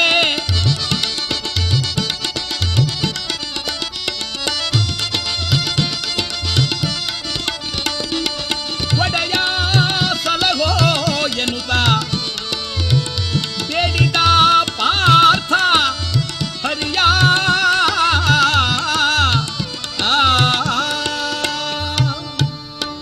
ರಥವನ್ನು ಮುಂದೋಡಿಸಿಕೊಂಡು ಬರುತ್ತಾ ಆ ಕುಮಾರನಾದ ಉತ್ತರನಿಗೆ ಧೈರ್ಯವನ್ನು ಹೇಳುತ್ತಾ ಕರಗಳನ್ನು ಜೋಡಿಸಿ ದೇವರನ್ನು ಪ್ರಾರ್ಥನೆ ಮಾಡುವಂತೆ ಮಹಾನುಭಾವನಾದ ಹನುಮಂತನನ್ನು ಪ್ರಾರ್ಥನೆ ಮಾಡಿ ತನ್ನ ಧ್ವಜದಲ್ಲಿ ಸ್ಥಾಪನೆಯನ್ನಾಗಿ ಮಾಡಿದ್ದಾನೆ. ರಣರಂಗಕ್ಕೆ ಬರುವ ಮೊದಲೇ ಭರ್ರನೆ ಓಡುವ ರಥದಿಂದ ದ್ರೋಣರನ್ನು ನೋಡಿ ತಾನೆರಡು ಬಾಣಗಳನ್ನು ಎಳೆದಿದ್ದೇ ಢಮ್ಮನೆ ಹೊಡೆದನಂತೆ. ಆ ಎರಡು ಬಾಣಗಳು ಬಂದು ದ್ರೋಣಾಚಾರ್ಯರ ಪಾದದ ಮೇಲೆ ಬಿದ್ದಿದೆ. ಮತ್ತೆರಡು ಬಾಣಗಳನ್ನು ಬಿಟ್ಟ, ಅದು ದ್ರೋಣಾಚಾರ್ಯರ ಕಿವಿಯ ಹತ್ತಿರಕ್ಕೆ ಬಂದು ಭರ್ರನೆ ಹೋಯಿತಂತೆ. ದ್ರೋಣಾಚಾರ್ಯರು ನಗುತ್ತಾ ಭೀಷ್ಮರ ಕಡೆಗೆ ತಿರುಗಿ ಹೇಳ್ತಿದ್ದಾರೆ, ಭೀಷ್ಮರೇ, ಇವನು ನನ್ನ ಶಿಷ್ಯ ಅರ್ಜುನ. ಈ ಬಾಣಗಳ ಬಿಟ್ಟ ವಿಚಾರ ನಿಮಗೆ ಗೊತ್ತೋ? ಏನು ಇಲ್ಲ. ಮೊದಲು ಎತ್ತಿದ್ದೇ ಎರಡು ಬಾಣಗಳನ್ನು ನನ್ನ ಪಾದದ ಹತ್ರ ಬೀಳಿಸಿದ್ದಾನೆ. ಇದು ಪಾದಕ್ಕೆ ನಮಸ್ಕಾರ ಮಾಡುವ ಸಂಕೇತ. ಮತ್ತೆರಡು ಬಾಣಗಳು ನನ್ನ ಕಿವಿಯಿಂದಲೇ ಸಂದು ಹೋಗಿವೆ ಎಂದರೆ ನಮ್ಮ ಕ್ಷೇಮ ಸಮಾಚಾರವನ್ನು ಕೇಳುತ್ತಿರತಕ್ಕಂಥ ರೀತಿ. ಅವನೇ ನನ್ನ ಶಿಷ್ಯ. ರಥದಿಂದ ಬಂದಂಥ ಮಹಾನುಭಾವನಾದ ಅರ್ಜುನ ಹೇಳಿದ, ಕುಮಾರ, ಇಲ್ಲಿ ದುರ್ಯೋಧನ ಎಲ್ಲಿ ಕಾಡ್ತಾನೆ ನೋಡು. ಅವನನ್ನೊಬ್ಬನನ್ನು ಸೋಲಿಸಿದರೆ ಸಾಕು, ಇಡೀ ಸೈನ್ಯವನ್ನೇ ನಾವು ಜಯಿಸಿದಂತಾಗುತ್ತಾದ್ದರಿಂದ ನೋಡು. ದುರ್ಯೋಧನ ಎಲ್ಲೂ ಕಾಣಲಿಲ್ಲ. ಹಾಗಾದರೆ ಅವನೀಗಾಗಲೇ ಗೋವುಗಳನ್ನೆಲ್ಲ ಕರೆದುಕೊಂಡು ದಕ್ಷಿಣ ದಿಕ್ಕಿ ಕಡೆ ಹೊರಟಿರಬಹುದಾದ್ದರಿಂದ ಓಡಿಸುವ ರಥವನ್ನ. ರಥ ತಿರುಗಿತಂತೆ. ರಥ ತಿರುಗಿದ ಕೂಡಲೇ ಇದನ್ನ ನೋಡಿ ದ್ರೋಣಾಚಾರ್ಯ ಹೇಳ್ತಿದ್ದಾರೆ, ಕೆಟ್ಟೋಯ್ತು ಕೆಲಸ. ಪಾರ್ಥ ದುರ್ಯೋಧನನ್ನು ಹಿಡಿಯಲಿಕ್ಕೆ ಹೋಗ್ತಿದ್ದಾನಾದ್ರಿಂದ ನಡೀರಿ ಎಂಬುದಾಗಿ ಆ ಸಮಸ್ತ ಸೈನ್ಯಗಳೆಲ್ಲ ಬರ್ತಾ ಇದೆಯಂತೆ. ಆ ಸಮಸ್ತ ಸೈನ್ಯಗಳೆಲ್ಲ ಬರುವಾಗ ದುರ್ಯೋಧನನ್ನು ಕಂಡಿದ್ದೇನು ಯುದ್ಧ ಮಾಡಬೇಕು ಅನ್ನುವಾಗ ಆ ಮಹಾನುಭಾವನಾದಂತ ಕರ್ಣ ತಾನು ಧನುಸ್ಸನ್ನು ಹಿಡಿದುಕೊಂಡಿದ್ದೇ ನೇರವಾಗಿ ಬರ್ತಾ ಇದ್ದಾನೆ. ಇನ್ನೇನು ಯುದ್ಧ ಪ್ರಾರಂಭವಾಗಬೇಕು. ಭೋಮನೆ ಶಂಕನ್ನೂದಿದ. ತನ್ನ ಧನುಸ್ಸನ್ನೊಂದು ಸಲ ಠೇಂಕಾರ ಮಾಡಿದ. ಈ ಸದ್ದಿಗೆ, ಈ ಗಲಭೆಗೆ ಅವರ ಜೊತೆಯಲ್ಲಿ ಹೋಗ್ತಿದ್ದ ಗೋವುಗಳೆಲ್ಲ ದಿಕ್ಕೆಟ್ಟವಾಗಿ ಬಾಲವನ್ನು ಮೇಲಕ್ಕೆತ್ತುಕೊಂಡು ಮುಂದೆ ಹೋಗುತ್ತಿದ್ದೆಲ್ಲ ಹಿಂದಕ್ಕೆ ತಿರುಗಿ ದಡ ದಡ ದಡ ದಡ ದಡದೆ ಓಡುತ್ತಾ ನೇರವಾಗಿ ತಮ್ಮ ನಗರಿಯ ಕಡೆಗೆ, ಮತ್ಸ್ಯನಗರಿಯ ಕಡೆಗೆ ಓಡಿಬಿಡ್ತು. ಈ ಸಿಪಾಯಿಗಳೆಲ್ಲ ಹಿಡೀರಿ ಹಿಡೀರಿ ಹಿಡೀರಿ ಅಂದ್ರೆ ಅಲ್ಲೊಬ್ಬಂದ, ಏನ್ ಹಿಡಿತೀಯ? ಹಿಡಿಯೋಕ್ ಹೋದ್ರೆ ನೀನು ಹೋಗ್ತೀಯ. ಅಲ್ಲಿ ನೋಡು, ಅಲ್ಲಿ ಬರೀ ಶಂಕನಾದಕ್ಕೆ ಹೋಗ್ತಾ ಇದೆ. ಬಂದಿರೋನು ಅರ್ಜುನ ಅಂದ ಕೂಡಲೇ ಭಯದಲ್ಲಿ ಗಡಗಡ ನಡುಗುತ್ತಿದ್ದರಂತೆ. ಆ ನಡುಗುತ್ತಿರುವ ವೇಳೆಗೆ ಕರ್ಣನ ಎದುರಾದ ಎಲವೋ ಪಾರ್ಥ. ಅರ್ಜುನ ಹೇಳಿದ, ಕರ್ಣ, ಬಹುಕಾಲದಿಂದಲೂ ನೀನು ಬರೀ ಮಾತುಗಳನ್ನಾಡೇ ಕಾಲವನ್ನು ಕಳೆದೆ. ದೃಪದ ನಂದಿನಿಯ ಸಭೆಯಲ್ಲಿ ಸೀರೆಯನ್ನು ಸೆಳೆಯುವಾಗ ಬಹು ಕೆಚ್ಚಿನಿಂದ ನುಡಿದವನೇ, ನಿನಗೆ ಅವಕಾಶ ಇಲ್ಲ ಎನ್ನುತ್ತಿದ್ದೀಯಲ್ಲ, ಇದೋ ಅವಕಾಶ ಸಿಕ್ಕಿದೆ ನೋಡು ಎಂಬುದಾಗಿ ಬಾಣವನ್ನು ಹಿಡಿದರಂತೆ. ಕಲಿಕಿತಾಪರಿ ವಿಂದದಿ ನೋಡಲು ಸುರಮಳೆಯಲ್ದದಿ ಬಾಣವು ಕರೆಗೆ, ಹರಿಯ ಒಲಿಮೆಯನ್ನು ಅರಿತ ಪಾರ್ಥನು ಕರದಿ ಶರವನ್ನು ತಾತೊರೆಗೆ, ಗಡ ಗಡ ನಡುಗುವ ತೆರದಲ್ಲಿ ಆ ಸೈನಿಕರು ತಾವು ಓಡುತ್ತಿದೆ. ಹರಿಯ ಒಲಿಮೆಯನ್ನು ಪಡೆದ ಪಾರ್ಥನು ಜಯವ ಗಳಿಸಲು ನಿಂತಿದೆ. ಬಾಣಗಳ ಮೇಲೆ ಬಾಣಗಳನ್ನು ಬಿಡುತ್ತಿದ್ದರೆ ಎದುರಾಗಿ ಬಂದಿರುವ ಕರ್ಣ ತಾನು 12 ಬಾಣಗಳನ್ನು ಬಿಟ್ಟ. ಮರುಕ್ಷಣದಲ್ಲಿಯೇ ಆ ಭೂಮಿ ಆಕಾಶಗಳಲ್ಲೂ ಆವರಿಸುವಂತೆ ಪಾರ್ಥನು ಬಾಣದ ಸುರಿಮಳೆಯನ್ನು ಸುರಿಸಿದ್ದಾನೆ. ಪೆಟ್ಟನ್ನು ತಿಂದಂತ ಕರ್ಣ ನಿಲ್ಲಲಾರದೆ ತನ್ನ ರಥವನ್ನ ಹಿಂದಕ್ಕೆ ಓಡಿಸಿದ. ಅನಂತರ ಯುದ್ಧಕ್ಕೆ ಬಂದವನು ವಿಕರ್ಣ, ಶತ್ರುಂತಪ ಇವರೆಲ್ಲರೂ ಯುದ್ಧಕ್ಕೆ ನಿಂತರೆ 3 ಲೋಕದ ಗಂಡ ಆಗಿರತಕ್ಕಂಥ ಅರ್ಜುನ ಅವರನ್ನೆಲ್ಲರನ್ನೂ ಪರಾಜಯಗೊಳಿಸಿದ. ಕರ್ಣನ ತಮ್ಮ ಒಬ್ಬ ಇದ್ದ ಸಂಗ್ರಾಮಜಿತ ಅಂತ. ಅವನ ಯುದ್ಧಕ್ಕೆ ಬರುತ್ತಿರುವಾಗ ಈ ಮಹಾನುಭಾವನಾದ ಉತ್ತರನನ್ನು ಕಂಡು ಅರ್ಜುನ ಹೇಳ್ತಿದ್ದಾನೆ, ಕುಮಾರ ಉತ್ತರ, ಭಯಪಡಬೇಡ. ಉತ್ತರ ಹೇಳಿದ, ಅರ್ಜುನ ಮಹಾರಾಜ, ಎಂದು ನೀನು ಅರ್ಜುನ ಎಂದು ಹೇಳಿ ನನ್ನನ್ನು ಆಶೀರ್ವಾದ ಮಾಡಿದೆಯೋ ಅಂದಿಗೆ ನನ್ನ ಭಯವೆಂಬುದು ಹೊರಟೋಯ್ತು. ಇನ್ನು ಮುಂದೆ ನಾನು ಎಷ್ಟು ಧೀರನಾಗಿ ವರ್ತಿಸ್ತೇನೆ ಎಂಬುದನ್ನು ನೀನು ನೋಡು. ನಿನ್ನ ಆಜ್ಞೆಯನ್ನು ಕೊಡುವುದಾದರೆ ಇದೋ ರಥವನ್ನು ಎಲ್ಲಿ ತಿರುಗಿಸಬೇಕು, ತಿರುಗಿಸಿ ಕಡೆಗೆ. ತಿರುಗಿಸಿದಾಗ ಎದುರಾದನಂತೆ ಆ ಸಂಗ್ರಾಮಜಿತ. ಯುದ್ಧ ಪ್ರಾರಂಭವಾಯಿತು. ಪಾರ್ಥ ಸೆಳೆದೊಂದಸ್ತ್ರವನ್ನು ತೊರೆದ ಕ್ಷಣದಿ ನಿಲ್ಲಲಾಗದೆ ಸಂಗ್ರಾಮಜಿತನು ನೆಲ ಕುರುಳೆ. ಬಾಣವನ್ನೆಳೆದು ಹೊಡೆದ ಕೂಡಲೇ ಒಂದೇ ಬಾಣಕ್ಕೆ ಆ ಸಂಗ್ರಾಮಜಿತನನ್ನು ತುಂಡು ತುಂಡಾಗಿ ಕತ್ತರಿಸಿದ. ಇದನ್ನು ನೋಡಿ ಕರ್ಣನಿಗೆ ಬಹಳ ದುಃಖವಾಯಿತಂತೆ. ಎಲ್ಲವೋ ಪಾರ್ಥ, ನನ್ನ ತಮ್ಮನನ್ನ ಈ ರೀತಿ ಮಾಡಿದವನೇ ನೋಡೆಂಬುದಾಗಿ ತಾನು ಮುಂದೆ ಬಂದಾಗ ಯುದ್ಧಕ್ಕಾಗಿ ನಿಂತರೆ ಕರ್ಣಾರ್ಜುನರ ಯುದ್ಧ ಪ್ರಾರಂಭವಾಗಿದೆ. ಲೋಕವೆಲ್ಲವೂ ಕೂಡ ತತ್ತರಿಸುವ ತರದೊಳಗೆ ಪ್ರಾರಂಭವಾಗಿದೆ. ಬಹುವಿಧದಲ್ಲಿ ಕರ್ಣನು ಅಸ್ತ್ರ ಪ್ರಯೋಗವನ್ನು ಮಾಡಿದ್ದಾನೆ. ಆದರೂ ಸಹ ಪಾರ್ಥನ ಮುಂದೆ ನಿಲ್ಲಲಿಕ್ಕಾಗದೆ ಮಹತ್ತರವಾದ ಪೆಟ್ಟುಗಳ ಬಿತ್ತಾದ್ದರಿಂದ ಆ ಪೆಟ್ಟುಗಳಿಂದ ನೆಲ ಕುರುಳಿ ತಾನು ಚೇತರಿಸಿಕೊಳ್ಳುವುದಕ್ಕಾಗಿ ಮತ್ತೆ ರಥವನ್ನು ಹಿಂದೆ ತಿರುಗಿಸಿಕೊಂಡು ಹೋದ. ಅರ್ಜುನ ಹೇಳಿದ, ನಡೆಯಲಿ ರಥ ಗುರುಗಳಾದ ದ್ರೋಣಾಚಾರ್ಯರ ಬಳಿಗೆ. ರಥ ಬಂದು ದ್ರೋಣಾಚಾರ್ಯರ ಮುಂದೆ ನಿಂತರೆ ಅರ್ಜುನ 2 ಕೈಗಳನ್ನು ಜೋಡಿಸಿ ನಮಸ್ಕಾರ ಮಾಡಿದ. ಜಯ ಗುರುದೇವ್. ದ್ರೋಣರು ಹಾಗೆ ನೋಡಿದ್ರು. ಏನಪ್ಪಾ ಅದು ಗುರುಗಳೇ, ನೀವು ಗುರುಗಳಾದ್ದರಿಂದ ನಾನು ನಿಮ್ಮ ಮೇಲೆ ಬಾಣ ಪ್ರಯೋಗವನ್ನು ಮಾಡಲು ಸಾಧ್ಯವೇ ಇಲ್ಲ. ಆದರೆ ಇದು ಯುದ್ಧವಾದ್ದರಿಂದ ನಾನು ಯುದ್ಧವನ್ನು ಮಾಡಲೇಬೇಕು. ಇದಕ್ಕಾಗಿ ನಿಮ್ಮಲ್ಲಿ ಅನುಮತಿಯನ್ನು ಕೇಳುತ್ತೇನೆ. ನೀವು ಬಾಣಗಳನ್ನು ಬಿಟ್ಟ ಮೇಲೆ ನಾ ಬಾಣ ಬಿಡ್ತೇನೆ. ಮುಂಚಿತವಾಗಿ ನಾನು ಬಾಣ ಪ್ರಯೋಗ ಮಾಡುವುದು ಅಧರ್ಮವಾಗುತ್ತೆ. ದ್ರೋಣರು ನಗುತ್ತಾರೆ. ಎಷ್ಟೇ ಆಗಲಿ ನನ್ನ ಶಿಷ್ಯ ಅಂದ ಮೇಲೆ ಅವನನ್ನು ಎಷ್ಟು ಕೊಂಡಾಡಿದ್ರು ಸಾಲದು. ಇದೋ ಎಂಬುದಾಗಿ ಅವರು ಬಾಣಗಳನ್ನು ಬಿಟ್ಟರಂತೆ. ಅವರು ಬಿಟ್ಟ 20 ಬಾಣಗಳನ್ನು ಕತ್ತರಿಸಿದ್ದಾನೆ. ಯುದ್ಧ ಪ್ರಾರಂಭವಾಯಿತು. ಮಧ್ಯದಲ್ಲಿ ಅಶ್ವತ್ಥಾಮ ಓಡಿ ಬಂದರೆ ಆ ಅಶ್ವತ್ಥಾಮನ ಜೊತೆಯಲ್ಲಿ ಯುದ್ಧವನ್ನು ಮಾಡ್ತಾ ಆ ಯುದ್ಧದಲ್ಲಿ ತನ್ನ ವೈಖರಿಯನ್ನು ತೋರುವಾಗ ಚೇತರಿಸಿಕೊಂಡ ಕರ್ಣ ಬಂದಿದ್ದಾನೆ. ಹೀಗೆ ಒಬ್ಬೊಬ್ಬರಾಗಿ ಬಂದವರನ್ನೆಲ್ಲರನ್ನೂ ಸದಬಡದ. ಇದನ್ನೇ ನೋಡುತ್ತಿದ್ದಂಥ ಭೀಷ್ಮರೇನು ಮಾಡಿದರು, ತಮ್ಮ ರಥವನ್ನು ಮುಂದೆ ಕೂಡಿಸಿಕೊಂಡು ಬಂದರು. ಉತ್ತರ ನೋಡಿದ, ಅರ್ಜುನ ಮಹಾರಾಜ, ಈ ಬರ್ತಾ ಇರೋನು ಯಾರು? ಅಯ್ಯ, ಈತನೇ ಭೀಷ್ಮ. ಅಬ್ಬಾ, ಆ ಮುದುಕ ನೋಡಿ ಹ್ಯಾಕ್ ಕಾಣ್ತಾನೆ. ಅವನು ಮೀಸೆ ತಕ ತಕ ತಕ ತಕ ಅಂತ ಕುಣಿತಿದೆ ಕೋಪಕ್ಕೆ. ನಾನೇ ಏನಾದ್ರೂ ಬಂದಿದ್ರೆ ಇವನು ಬಿಡ್ತಿದ್ನ. ಆದರೆ ನಿನ್ನಂತಹ ಪರಾಕ್ರಮಿ ಇರುವುದರಿಂದ ನನಗೇನು ಭಯವಿಲ್ಲ. ಇದೋ ಎನ್ನುವಾಗ ಭೀಷ್ಮರೊಡನೆ ಯುದ್ಧ ಪ್ರಾರಂಭವಾಯಿತು. ಭೀಷ್ಮರು ತನ್ನ ಬಾಣ ವೈಖರಿಯನ್ನು ತೋರುತ್ತಿದ್ದರೆ ಇವರನ್ನೆಲ್ಲರೂ ಒಟ್ಟಾಗೆ ಬಂದುಬಿಟ್ಟರಂತೆ. ಎಲ್ಲರೂ ಯೋಗವಾಗಿ ಬರುತ್ತಿರುವಾಗ ಅವರ ಮೇಲೆ ಅಸ್ತ್ರ ಪ್ರಯೋಗ ಮಾಡಿದ್ದಾನೆ. ಅವರು ಜ್ಞಾನ ಶೂನ್ಯರಂತೆ ಸುಮ್ಮನಾದರೂ ಭೀಷ್ಮರು ಬಿದ್ದಿದ್ದರು. ತಿರುಗಿದ ದುರ್ಯೋಧನ ಕಡೆಗೆ, ಎಲ್ಲವೋ ದುರ್ಯೋಧನ, ಇದೇನು ಹೋಗುತ್ತಿರುವ ಯುದ್ಧರಂಗವನ್ನು ಬಿಟ್ಟು.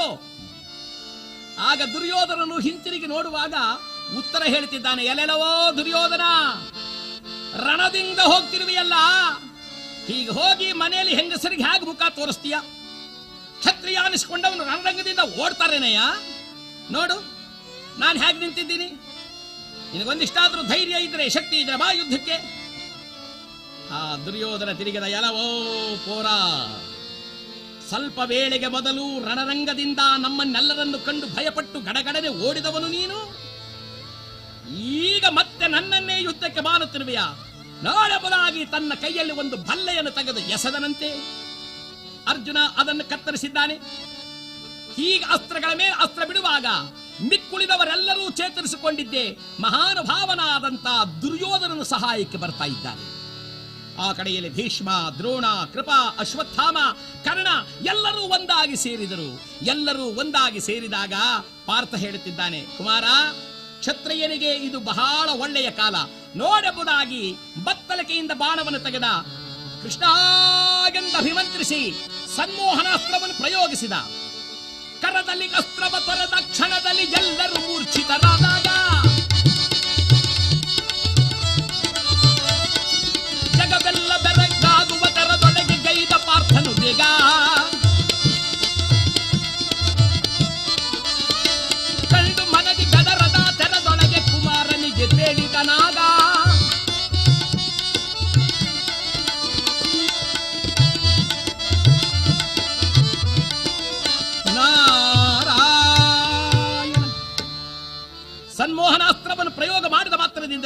ಎಲ್ಲರೂ ಮೂರ್ಛಿತರಾಗಿ ಬಿದ್ದುಬಿಟ್ಟರು. ಪಾರ್ಥ ಹೇಳಿದ, ಕುಮಾರ ನಡೆ, ಅವರ ಮಧ್ಯದಲ್ಲಿ ರಥವನ್ನು ಓಡಿಸು. ಅಲ್ಲಿ ನೋಡು, ಆ ಕೃಪಾಚಾರ್ಯರು, ಅಶ್ವತ್ಥಾಮ, ದ್ರೋಣಾಚಾರ್ಯ ಇದ್ದಾರಲ್ಲ, ಅವರ ಬಿಳಿಯ ವಸ್ತ್ರಗಳನ್ನೆಲ್ಲ ತೆಗೆದುಕೋ. ಎಚ್ಚರಿಕೆ, ಆ ತಾತ ಭೀಷ್ಮಾಚಾರ್ಯ ಹತ್ರಕ್ಕೆ ಹೋಗಬೇಡ. ಅವರು ಸುಮ್ಮನಾದರೂ ಮಲಗಿರ್ತಾರೆ. ಕೇವಲ ಯಾವುದೋ ಒಂದು ಅಭಿಮಾನದಿಂದ ವಿಶ್ರಾಂತಿಗಾಗಿ ಹಾಗಿದ್ದಾರೆ, ಅವರಲ್ಲಿಗೆ ಮಾತ್ರ ಹೋಗಬೇಡ. ಇನ್ನು ಆ ಅಶ್ವತ್ಥಾಮ, ಇವರಲ್ಲದೆ ಕರ್ಣ, ಇವರ ಎಲ್ಲರ ವಸ್ತ್ರಗಳನ್ನು ತೆಗೆದುಕೋ. ಕಾರಣ, ರಣರಂಗಕ್ಕೆ ಹೋಗುವಾಗ ನಿನ್ನ ತಂಗಿಯಾಗಿರತಕ್ಕಂಥ ಉತ್ತರೆಯು ತನ್ನ ಅರಮನೆಯಲ್ಲಿರಬಹುದಾಗಿರುವ ಗೊಂಬೆಗಳಿಗಾಗಿ ಅಲಂಕಾರ ಮಾಡಲು ಒಡವೆ ವಸ್ತ್ರಗಳಂತ ಎಂದು ಹೇಳಿದ್ದಾಳೆ. ತೆಗೆದುಕೋ. ನೇರವಾಗಿ ಬಂದಿದ್ದೆ. ಆ ಕುಮಾರ ಎಲ್ಲ ಒಡವೆ ವಸ್ತ್ರಗಳನ್ನು ತೆಗೆದುಕೊಂಡು ಹಿಂತಿರುಗುತ್ತಿದ್ದರೆ ಎದ್ದರಂತೆ ಮತ್ತೆ ಆ ಭೀಷ್ಮಾಚಾರ ಅಸ್ತ್ರ ಪ್ರಯೋಗ ಮಾಡಲು ಎದ್ದಾಗ ಈ ಪಾರ್ಥ ತಾನು ವಸ್ತ್ರಗಳನ್ನು ಬಿಟ್ಟಿದ್ದಾನೆ. ಹೀಗಾಗಿ ರಣರಂಗದಿಂದ ಆ ಕುಮಾರನನ್ನು ಕರೆದುಕೊಂಡು ಹೊರಟ. ಈ ಮೂರ್ಛೆ ಬಿದ್ದಿದ್ದವರು ಮ್ಯಾತಿಗೆದ್ರು. ದುರ್ಯೋಧನ ಎದ್ದ, ಎಲ್ಲಿಯಾ ಅರ್ಜುನ, ಎಲ್ಲಿಯಾ ಕುಮಾರ? ಭೀಷ್ಮಾಚಾರ್ಯ ಹೇಳಿದರು, ಸಾವಧಾನ ಸಾವಧಾನ ಅಪ್ಪ, ಇದೇನೇ ಎದ್ದು ಹೀಗಾಡ್ತಾ ಇದ್ದೀರಾ? ನೀವೆಲ್ಲ ನೋಡಿಕೊಂಡಿದ್ದೀರಾ, ಅದೋ ಅವನು ಹೋಗ್ತಾ ಇದ್ದಾನೆ, ಸುಮ್ಮನಿದ್ದೀರಲ್ಲ. ಭೀಷ್ಮರು ಹೇಳಿದರು, ಅಯ್ಯ, ಅರ್ಜುನ ಧರ್ಮಿಷ್ಠನು, ಸತ್ಯವಂತನು, ನೀತಿವಂತನು, ಆದ್ರಿಂದಲೇ ನಾವೆಲ್ಲ ಬದುಕಿದ್ದೀವಿ. ನಾವೆಲ್ಲರೂ ಮೂರ್ಛಿತರಾಗಿ ಬಿದ್ದಿದ್ದಾಗ ಅವನ ಅಧರ್ಮಿಯಾಗಿದ್ದರೆ ನಮ್ಮನ್ನು ಸಂಹಾರ ಮಾಡೋಕ್ಕಾಗ್ತಿರ್ಲಿಲ್ವಾ? ಸುಲಭವಾಗಿ ನಮ್ಮನ್ನೆಲ್ಲ ಕೊಂದು ಬಿಡಬಹುದಾಗಿತ್ತು. ಆದರೆ ವೀರ ಧರ್ಮವನ್ನು ಅನುಸರಿಸಿ ಯುದ್ಧೋಚಿತವನ್ನ ತಿಳಿದಂತ ಪಾರ್ಥ ನಮ್ಮನ್ನ ಆ ಸಮಯದಲ್ಲಿ ಸಂರಕ್ಷಣೆಯನ್ನು ಮಾಡಿ ನಾಡಿಗೆ ಹಿಂತಿರುಗಿದ್ದಾನೆ. ಈಗಲಾದರೂ ತಿಳಿ, ಸುಮ್ಮನೆ ನಾವು ಇವೆಲ್ಲ ಮಾತನಾಡದೆ ಊರಿಗೆ ಹೋಗೋದೇ ಕ್ಷೇಮ. ದ್ರೋಣಾಚಾರ್ಯ ಹೇಳಿದರು, ಮೊದಲು ನಾನು ಈ ಮಾತನ್ನು ಹೇಳಬೇಕು ಎಂದಾಗ ನನ್ನನ್ನೆಲ್ಲರೂ ಧಿಕ್ಕರಿಸಿದಿರಿ. ಈಗಲಾದರೂ ನನ್ನ ಮಾತನ್ನು ಕೇಳಿ ನಡೀರಿ. ಈ ಏಟು ತಿಂದವರೆಲ್ಲ ಇದರಲ್ಲ, ಅವ್ರು ಹೇಳಿ ಹೌದೌದು, ಬಹಳ ಒಳ್ಳೆಯದು. ಈಗಲಾದ್ರೂ ಹೋದ್ರೆ ಈ ಸ್ವಲ್ಪ ಏಟ್ನಲ್ಲೇ ಮುಗಿಸ್ಕೊಂಡ್ಬಿಡಬಹುದು ಕೆಲಸ. ಇಲ್ಲ ಅಂದ್ರೆ ನಾವು ಯಾರು ಉಳಿಯೋ ಹಾಗಿಲ್ಲ ಎಂದರೆ ಈ ಸಮಯವನ್ನ ಹಿರಿಯರಾಗಿರುವ ಭೀಷ್ಮರ ಮಾತನ್ನು ಕೇಳಿ ದುರ್ಯೋಧನನು ತನ್ನ ಸೈನ್ಯ ಸಹಿತನಾಗಿ ಹಿಂತಿರುಗಿ ನಾಡಿಗೆ ಹೊರಟಿದ್ದಾನೆ. ರಥದಲ್ಲಿ ಮುಂದೆ ಬರುತ್ತಿರತಕ್ಕಂಥ ಪಾರ್ಥ ಕುಮಾರನಾದ ಉತ್ತರನಿಗೆ ಹೇಳಿದ, ಎಚ್ಚರಿಕೆ ಕಂದ. ಏನರ್ಜುನ ಮಹಾರಾಜ, ನಾಡನ್ನು ಸೇರಿದಾಗ ಈ ಯುದ್ಧದಲ್ಲಿ ಜಯಗಳಿಸಿದವನು ನಾನು ಎಂಬತಕ್ಕಂಥ ವಿಚಾರವನ್ನು ಮಾತ್ರ ಅಲ್ಲಿ ಈಗಲೇ ಹೇಳಬಾರದು. ನೀನು ಪ್ರತ್ಯಕ್ಷ ಮಾಡಬೇಡ, ಸಮಯ ಬರುತ್ತೆ ನಾನು ಹೇಳ್ತೇನಾದ್ದರಿಂದ ಈಗ ಸದ್ಯಕ್ಕೆ ನೀನೇ ಯುದ್ಧದಲ್ಲಿ ಜಯಗಳಿಸಿದೆ ಅಂತ ಹೇಳಬೇಕು. ಹಾಗೇ ಆಗಲಿ. ಮೊದಲು ಗೋಪಾಲಕರನ್ನು ಕಳುಹಿಸು, ನೀನು ಬರತಕ್ಕಂಥ ಸಂಭ್ರಮವೆಲ್ಲ ಸಿದ್ಧವಾಗಲಿ. ಗೋಪಾಲಕರು ಗೋವನ್ನು ತೆಗೆದುಕೊಂಡು ಬಂದಿದ್ದಾರೆ ಅರಮನೆಗೆ. ಆ ವೇಳೆಗೆ ಜಯವನ್ನು ಗಳಿಸಿ ಬಂದಿದ್ದ ವಿರಾಟರಾದ ತನ್ನ ಅರಮನೆಗೆ ತ್ರಿಗರ್ತಾದಿಗಳನ್ನು ಜಯಿಸಿ ತನ್ನ ಗೋಧನವನ್ನು ಬಿಡಿಸಿಕೊಂಡು ಬಂದಿದ್ದ. ಬಂದ ಅರಮನೆಯಲ್ಲಿ ಕುಳಿತು, ಎಲ್ಲಿ ನನ್ನ ಕುಮಾರನಾದ ಉತ್ತರ ಎಲ್ಲಿ? ಅಲ್ಲಿದ್ದ ಹೆಣ್ಣು ಮಕ್ಕಳು, ಸ್ವಾಮಿ, ನೀವು ಯುದ್ಧಕ್ಕೆ ಹೋದ ಸ್ವಲ್ಪ ಕಾಲದ ಮೇಲೆ ಉತ್ತರ ದಿಕ್ಕಿಗೆ ದುರ್ಯೋಧನಾದಿಗಳು ಯುದ್ಧಕ್ಕೆ ಬಂದರು. ಆ ದುರ್ಯೋಧನ, ಭೀಷ್ಮ, ದ್ರೋಣ ಇವರನ್ನೆಲ್ಲ ಜಯಿಸುವುದಕ್ಕೆ ಉತ್ತರ ಕುಮಾರನೇ ಹೋದ. ಆಗ ಭಯದಿಂದ ತತ್ತರಿಸಿ ಹೋದ ವಿರಾಟ, ಏನು ಭೀಷ್ಮ, ದ್ರೋಣ, ಕೃಪಾ, ಅಶ್ವತ್ಥಾಮರ ಮುಂದೆ ನನ್ನ ಮಗ ಯುದ್ಧಕ್ಕೆ ಹೋದನೆ? ಅಯ್ಯೋ, ಒಬ್ಬನೇ ಹೋಗಿದ್ದಾನಲ್ಲ, ಏನಾಯ್ತೋ ಏನೋ, ಯಾರಲ್ಲಿ ಅಪಾರವಾದ ಸೈನ್ಯವೆಲ್ಲ ಹೋಗಿ ನನ್ನ ಕುಮಾರ ಏನಾದ ಅಂತ ತಿಳ್ಕೊಂಡು ಬನ್ನಿ. ಯಾರ್ಯಾರು ಹೋಗಿದ್ದಾರೆ? ಆಗ ಪಕ್ಕದಲ್ಲಿದ್ದ ಸೈರಂದ್ರಿ ಹೇಳ್ತಿದ್ದಾರೆ, ಕುಮಾರನ ಸಂಗಡ ಸಾರಥಿಯಾಗಿ ಬೃಹನ್ನಳೆ. ಹಾಗಂದಾಗ ಅರಸಾಂದ, ಏನು ಮಾತನಾಡ್ತಿದ್ದೀಯ ಸೈರಂದ್ರಿ? ಆ ಗಂಡು ಹೆಣ್ಣಲ್ಲದ ನಪುಂಸಕನನ್ನು ಕಳುಹಿಸಿ ನನ್ನ ಮಗ ಬದುಕಿದ್ದಾನೋ ಸತ್ತಿದ್ದಾನೋ ತಿಳ್ಕೊಂಡು ಬನ್ನಿ. ಅಷ್ಟರೊಳಗಾಗಿ ಓಡಿ ಬಂದರಂತೆ ಗೋಪಾಲಕರು. ಬಂದು ಕೈಗಳನ್ನು ಜೋಡಿಸಿ ಹೇಳ್ತಿದ್ದಾರೆ, ಮಹಾಪ್ರಭು ಜಯ. ಏನಂತೆ? ಹೌದು, ಉತ್ತರ ಕುಮಾರರು ಬಂದಿದ್ದ ಆ ಶತ್ರು ಪಕ್ಷದವರನ್ನೆಲ್ಲ ಹೊಡೆದಾಡಿಸಿಬಿಟ್ರು. ಮಹಾರಾಜ ಅಂದ, ಎಷ್ಟೇ ಆಗಲಿ ನನ್ನ ಮಗ ಕಂಕಭಟ್ರೆ, ನನ್ನ ಮಗ ಯುದ್ಧದಲ್ಲಿ ಜಯವನ್ನು ಗಳಿಸಿದ್ದಾನೆ. ಆಗ ಕಂಕಭಟ್ರಾಗಿರುವ ಧರ್ಮರಾಜರು ಹೇಳ್ತಾರೆ, ನಿಜ, ಜೊತೆಯಲ್ಲಿ ಆ ಬೃಹನ್ನಳೆ ಎಂಬ ಸಾರಥಿ ಇರುವುದರಿಂದ ಅವನನ್ನು ಜಯಿಸೋದಕ್ಕೆ ಯಾರಿಂದಲೂ ಸಾಧ್ಯವಿಲ್ಲ. ಯಾರಲ್ಲಿ? ನನ್ನ ಮಗನನ್ನು ಕರ್ಕೊಂಬನ್ನಿ, ವೈಭವದಿಂದ ಅಲಂಕಾರ ಮಾಡಿ ಕರ್ಕೊಂಬನ್ನಿ. ಏನ್ ನಾಡನ್ನೆಲ್ಲ ಅಲಂಕಾರ ಮಾಡಿದ್ದಾರೆ. ಆ ಅಲಂಕಾರ ಮಾಡಿರುವಾಗ ರಾಜಕುಮಾರರ ರಥದಲ್ಲಿ ಕರ್ಕೊಂಡ್ಬರ್ತಿದ್ರೆ ಎಲ್ಲರೂ ಜಯಕಾರ ಹೇಳ್ತಿದ್ದಾರೆ, ಜಯವಾಗಲಿ ನಮ್ಮ ಅರಸಗೆ, ಜಯವಾಗಲಿ ನಮ್ಮ ಅರಸಗೆ.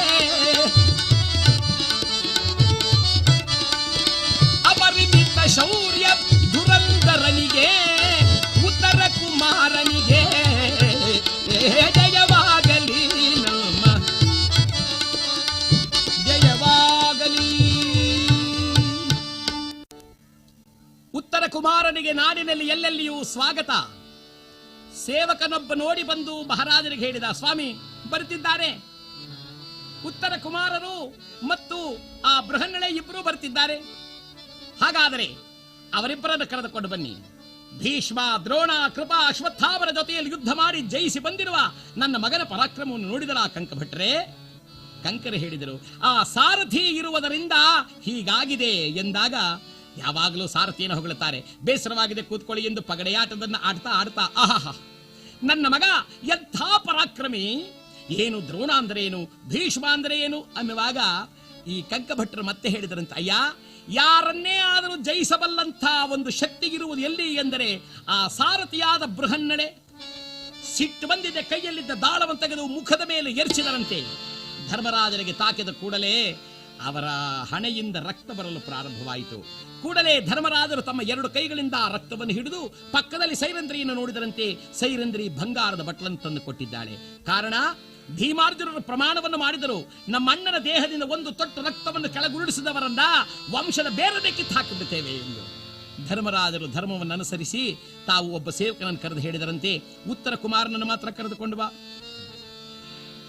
ಉತ್ತರ ಕುಮಾರ ಬಂದಿದ್ದಾನೆ. ಬೃಹನ್ನಳೆಯು ದೂರವಾಗಿ ಸರಿದಿದ್ದಾರೆ. ಕೂಡಲೇ ಮಹಾರಾಜ ಎದ್ದು ಬಂದು, ಮಗನೇ ನಿನ್ನಿಂದ ನನಗೆ ಕೀರ್ತಿ ಬಂತು, ಎಲ್ಲರನ್ನೂ ಜಯಿಸಿದೆಯಾ? ಆಗ ಉತ್ತರ ಹೇಳ್ತಾನೆ, ಅಪ್ಪ ಜಯಿಸಿದವನು ನಾನಲ್ಲ, ಒಬ್ಬ ಮಹಾನುಭಾವ ಬೇರೆ ಇದ್ದಾನೆ, ಅದು ತಿಳಿಯುತ್ತೆ ಎಂದು ಆ ದಿನ ಸುಮ್ಮನಾದರಂತೆ. ಸ್ವಲ್ಪ ಕಾಲ ಕಳೆಯಬೇಕು ಎಂದು ಎದುರು ನೋಡುತ್ತಿದ್ದರಲ್ಲ, ತಮ್ಮ ಕಾಲ ಕಳೆದು ಶುಭ ಕಾಲ ಬಂದದ್ದಕ್ಕಾಗಿ ಮಹಾನುಭಾವರಾದ ಪಾಂಡವರು ಮಾರನೆಯ ದಿನದಲ್ಲಿ ತಮ್ಮ ಶುಭ್ರವಾದ ಶ್ವೇತ ವಸ್ತ್ರಗಳನ್ನು ಧರಿಸಿಕೊಂಡು ಬಂದಿದ್ದೆ ನೇರವಾಗಿ ಅರಮನೆಯಲ್ಲಿ ಸಿಂಹಾಸನದ ಮೇಲೆ ಕುಳಿತಿದ್ದಾರೆ. ವಿರಾಟರಾದ ತನ್ನ ನಿತ್ಯ ಕರ್ತವ್ಯವನ್ನು ಮುಗಿಸಿಕೊಂಡು ಅರಮನೆಗೆ ಬಂದು ಸಿಂಹಾಸನವನ್ನು ಹತ್ತಿ ನೋಡಬೇಕು ಎಂದರೆ ಅಲ್ಲಿ ಕುಳಿತಿದ್ದಂಥ ಅವರನ್ನು ಕಂಡು, ಯಾರು ನೀವು? ಧರ್ಮರಾಜ ಹೇಳಿದ, ಅಯ್ಯ ನಾನೇ ಧರ್ಮರಾಜ. ಧರ್ಮರಾಜ, ಈ ಸಿಂಹಾಸನವನ್ನು ಹತ್ತಲು ಕಾರಣ? ಆಗ ಪಕ್ಕದಲ್ಲಿದ್ದ ಅರ್ಜುನ ಹೇಳ್ತಾನೆ, ನೆನ್ನೆಯ ದಿನ ದಕ್ಷಿಣ ದಿಕ್ಕಿನ ಯುದ್ಧದಲ್ಲಿ ಜಯವನ್ನು ಗಳಿಸಿದವನು ನಮ್ಮಣ್ಣನಾದ ಭೀಮ, ಉತ್ತರ ದಿಕ್ಕಿನಲ್ಲಿ ಜಯವನ್ನು ಗಳಿಸಿದವನು ನಾನು. ಹಾಗಂದ್ರೆ ನಿಜವೇ ಕುಮಾರ? ಉತ್ತರ ಬಂದು ಕೈಗಳನ್ನು ಜೋಡಿಸಿ ಹೇಳ್ತಿದ್ದಾನೆ, ಅಪ್ಪ ನಿಜವಾಗಲೂ ಜಯವನ್ನು ಗಳಿಸಿಕೊಟ್ಟವನು ಈ ಪಾರ್ಥ ಮಹಾರಾಜ. ಹೇಡಿಯಾಗಿದ್ದ ನನ್ನನ್ನ ಒಬ್ಬ ಧೀರನನ್ನಾಗಿ ಮಾಡಿದ ಈ ಸದ್ಗುರುವಪ್ಪ. ಈತನೇ ಇಲ್ಲದೆ ಹೋಗಿದ್ದರೆ ನಮ್ಮ ನಾಡು ಉಳಿಯುತ್ತಿರಲಿಲ್ಲ. ಅಪ್ಪ ನಾನು ಸಮಯದಲ್ಲಿ ಪ್ರತ್ಯಕ್ಷನಾಗುತ್ತೇನೆ, ನನ್ನ ವಿಚಾರವನ್ನು ಹೇಳಬೇಡ ಎಂದು ಆತ ಹೇಳಿದ್ದರಿಂದ ನಾನು ಮೌನವಾದೆ, ಇದು ಸತ್ಯ. ವಿರಾಟರಾಜ ಹೇಳಿದ, ಇದೋ ನಿಮಗೆಲ್ಲರಿಗೂ ವಂದನೆ ಸಮರ್ಪಣೆ ಮಾಡ್ತೇನೆ. ನಾನು ಏನಾದರೂ ಅಪರಾಧ ಮಾಡಿದರೆ ದಯಮಾಡಿ ಕ್ಷಮಿಸಿ. ನನ್ನ ಮಗಳಾಗಿರುವ ಉತ್ತರೆಯನ್ನ ಈ ಅರ್ಜುನನ ಕೊಟ್ಟು ವಿವಾಹ ಮಾಡೋಣ. ಅರ್ಜುನ ಹೇಳಿದ, ಹಾಗೆ ಬೇಡಿ. ಕಾರಣ, ಯಾವತ್ತಾದರೂ ಒಂದು ದಿನವಾದರೂ ನಾನು ಆಕೆಯನ್ನು ಬೇರೆ ದೃಷ್ಟಿಯಲ್ಲಿ ಕಂಡವನಲ್ಲ. ಆಕೆಯಂತೂ ಗುರುವೆಂಬ ಭಕ್ತಿಯಿಂದಲೇ ನಡೆದವಳಾದ್ದರಿಂದ ಆಕೆಯನ್ನ ನನ್ನ ಮಗನಾಗಿರ್ತಕ್ಕಂಥ ಅಭಿಮನ್ಯು ಕೊಟ್ಟು ವಿವಾಹವನ್ನು ಮಾಡೋಣ. ಹಾಗನ್ನುವ ವೇಳೆಗೆ ಎಲ್ಲರೂ ವರ್ತಮಾನವನ್ನು ಕಳಿಸಿದ್ದಾರಂತೆ. ಜಗದೊಡೆಯನಾದ ಕೃಷ್ಣ ತನ್ನ ಸಮಸ್ತ ಸೇನಾ ಪರಿವಾರ ಸಹಿತನಾಗಿ ಬಲರಾಮನನ್ನು ಕರೆದುಕೊಂಡು ಬಂದಿದ್ದಾನೆ. ಬಂದೊಡನೆಯೇ ಧರ್ಮರಾಜ ಕೈಗಳನ್ನು ಜೋಡಿಸಿ ಹೇಳಿದ, ಆಹಾ ಬಂದಿಯಾ ತಂದೆ, ನಿನ್ನ ಚರಣ ಕಮಲ ಭಜಿಸಿ ಬದುಕಿದೆವೋ ಶ್ರೀಪತಿ. ತಂದೆ ನಿನ್ನ ಚರಣ ಕಮಲ ಭಜಿಸಿ ಬದುಕಿದೆವೋ. ಮದರೋದರ ಮಾಮನೋಹರ ನಿನ್ನ ನಂಬಿದೆವೋ. ಮದರೋದರ ಮಾಮನೋಹರ ನಿನ್ನ ನಂಬಿದೆವೋ. ಪಾಗಿಯದು ಕುಲಾನಂದ ಪರಮ ಪುರುಷನೇ. ಪಾಗಿಯದು ಕುಲಾನಂದ ಪರಮ ಪುರುಷನೇ. ಬಂದೊದಗಿದ ಬಂಧನಗಳ ಬಿಡಿಸಿ ಸಲಹಿದೆ ತಂದೆ. ಬಂದೊದಗಿದ ಬಂಧನಗಳ ಬಿಡಿಸಿ ಸಲಹಿದೆ ತಂದೆ. ಕುಂದರದನೆ ದ್ರೌಪದಿಯ ಮಾನಸಲಗಿದೆ. ಕುಂದರದನೆ ದ್ರೌಪದಿಯ ಮಾನಸಲಗಿದೆ. ಕಡುತರ ಬನವಾಸದಿ ನೆರೆ ಪಾಂಡವರನ್ನು ಸಲಹಿದ ಶ್ರೀಪತಿ. ತಂದೆ ನಿನ್ನ ಚರಣ ಕಮಲ ಭಜಿಸಿ ಬದುಕಿದೆವು. ನಿನ್ನಿಂದಾಗಿ ನಾವು ಉದ್ಧಾರವಾದವು ತಂದೆ ಎಂದಾಗ ಜಗದೊಡೆಯನಾದ ಕೃಷ್ಣ ಆಶೀರ್ವಾದವನ್ನು ಮಾಡಿದ್ದಾನೆ. ಉತ್ತರೆಗೂ ಅಭಿಮನ್ಯುವಿಗೂ ವಿವಾಹ ಎಂಬತಕ್ಕಂಥದ್ದು ಏರ್ಪಡಿಸಿದ್ದಾರೆ. ಸಮಸ್ತ ರಾಜರೆಲ್ಲರೂ ಬಂದು ಸೇರಿದ್ದಾರೆ. ಪಾಂಡವರು ವನವಾಸ ಅಜ್ಞಾತವಾಸಾದಿಗಳನ್ನು ಕಳೆದು ಶುಭ ಸಮಾಚಾರವನ್ನು ಕೂಡಿದವರಾಗಿದ್ದಾರೆ ಎಂದಾಗ ಜಗದೊಡೆಯನಾದ ಕೃಷ್ಣನ ಒಲಿಮೆಯಿಂದ ಅಪಾರವಾದ ಜನಸ್ತೋಮದಲ್ಲಿ ಅವರಿಗೆ ವಿವಾಹ ನಡೆಯುತ್ತಾ ಇದೆಯಂತೆ. ಸುರರಂಬರದಲ್ಲಿ ನಲಿದು ಪೂಮಳೆಯ ಕರದರಾಗ ಬೇಗ ಹರಿಯ ಕರುಣೆಗೊಳಗಾದ ಪಾಂಡವರ ಚರಿತೆ ಅಮರವಾದಾಗ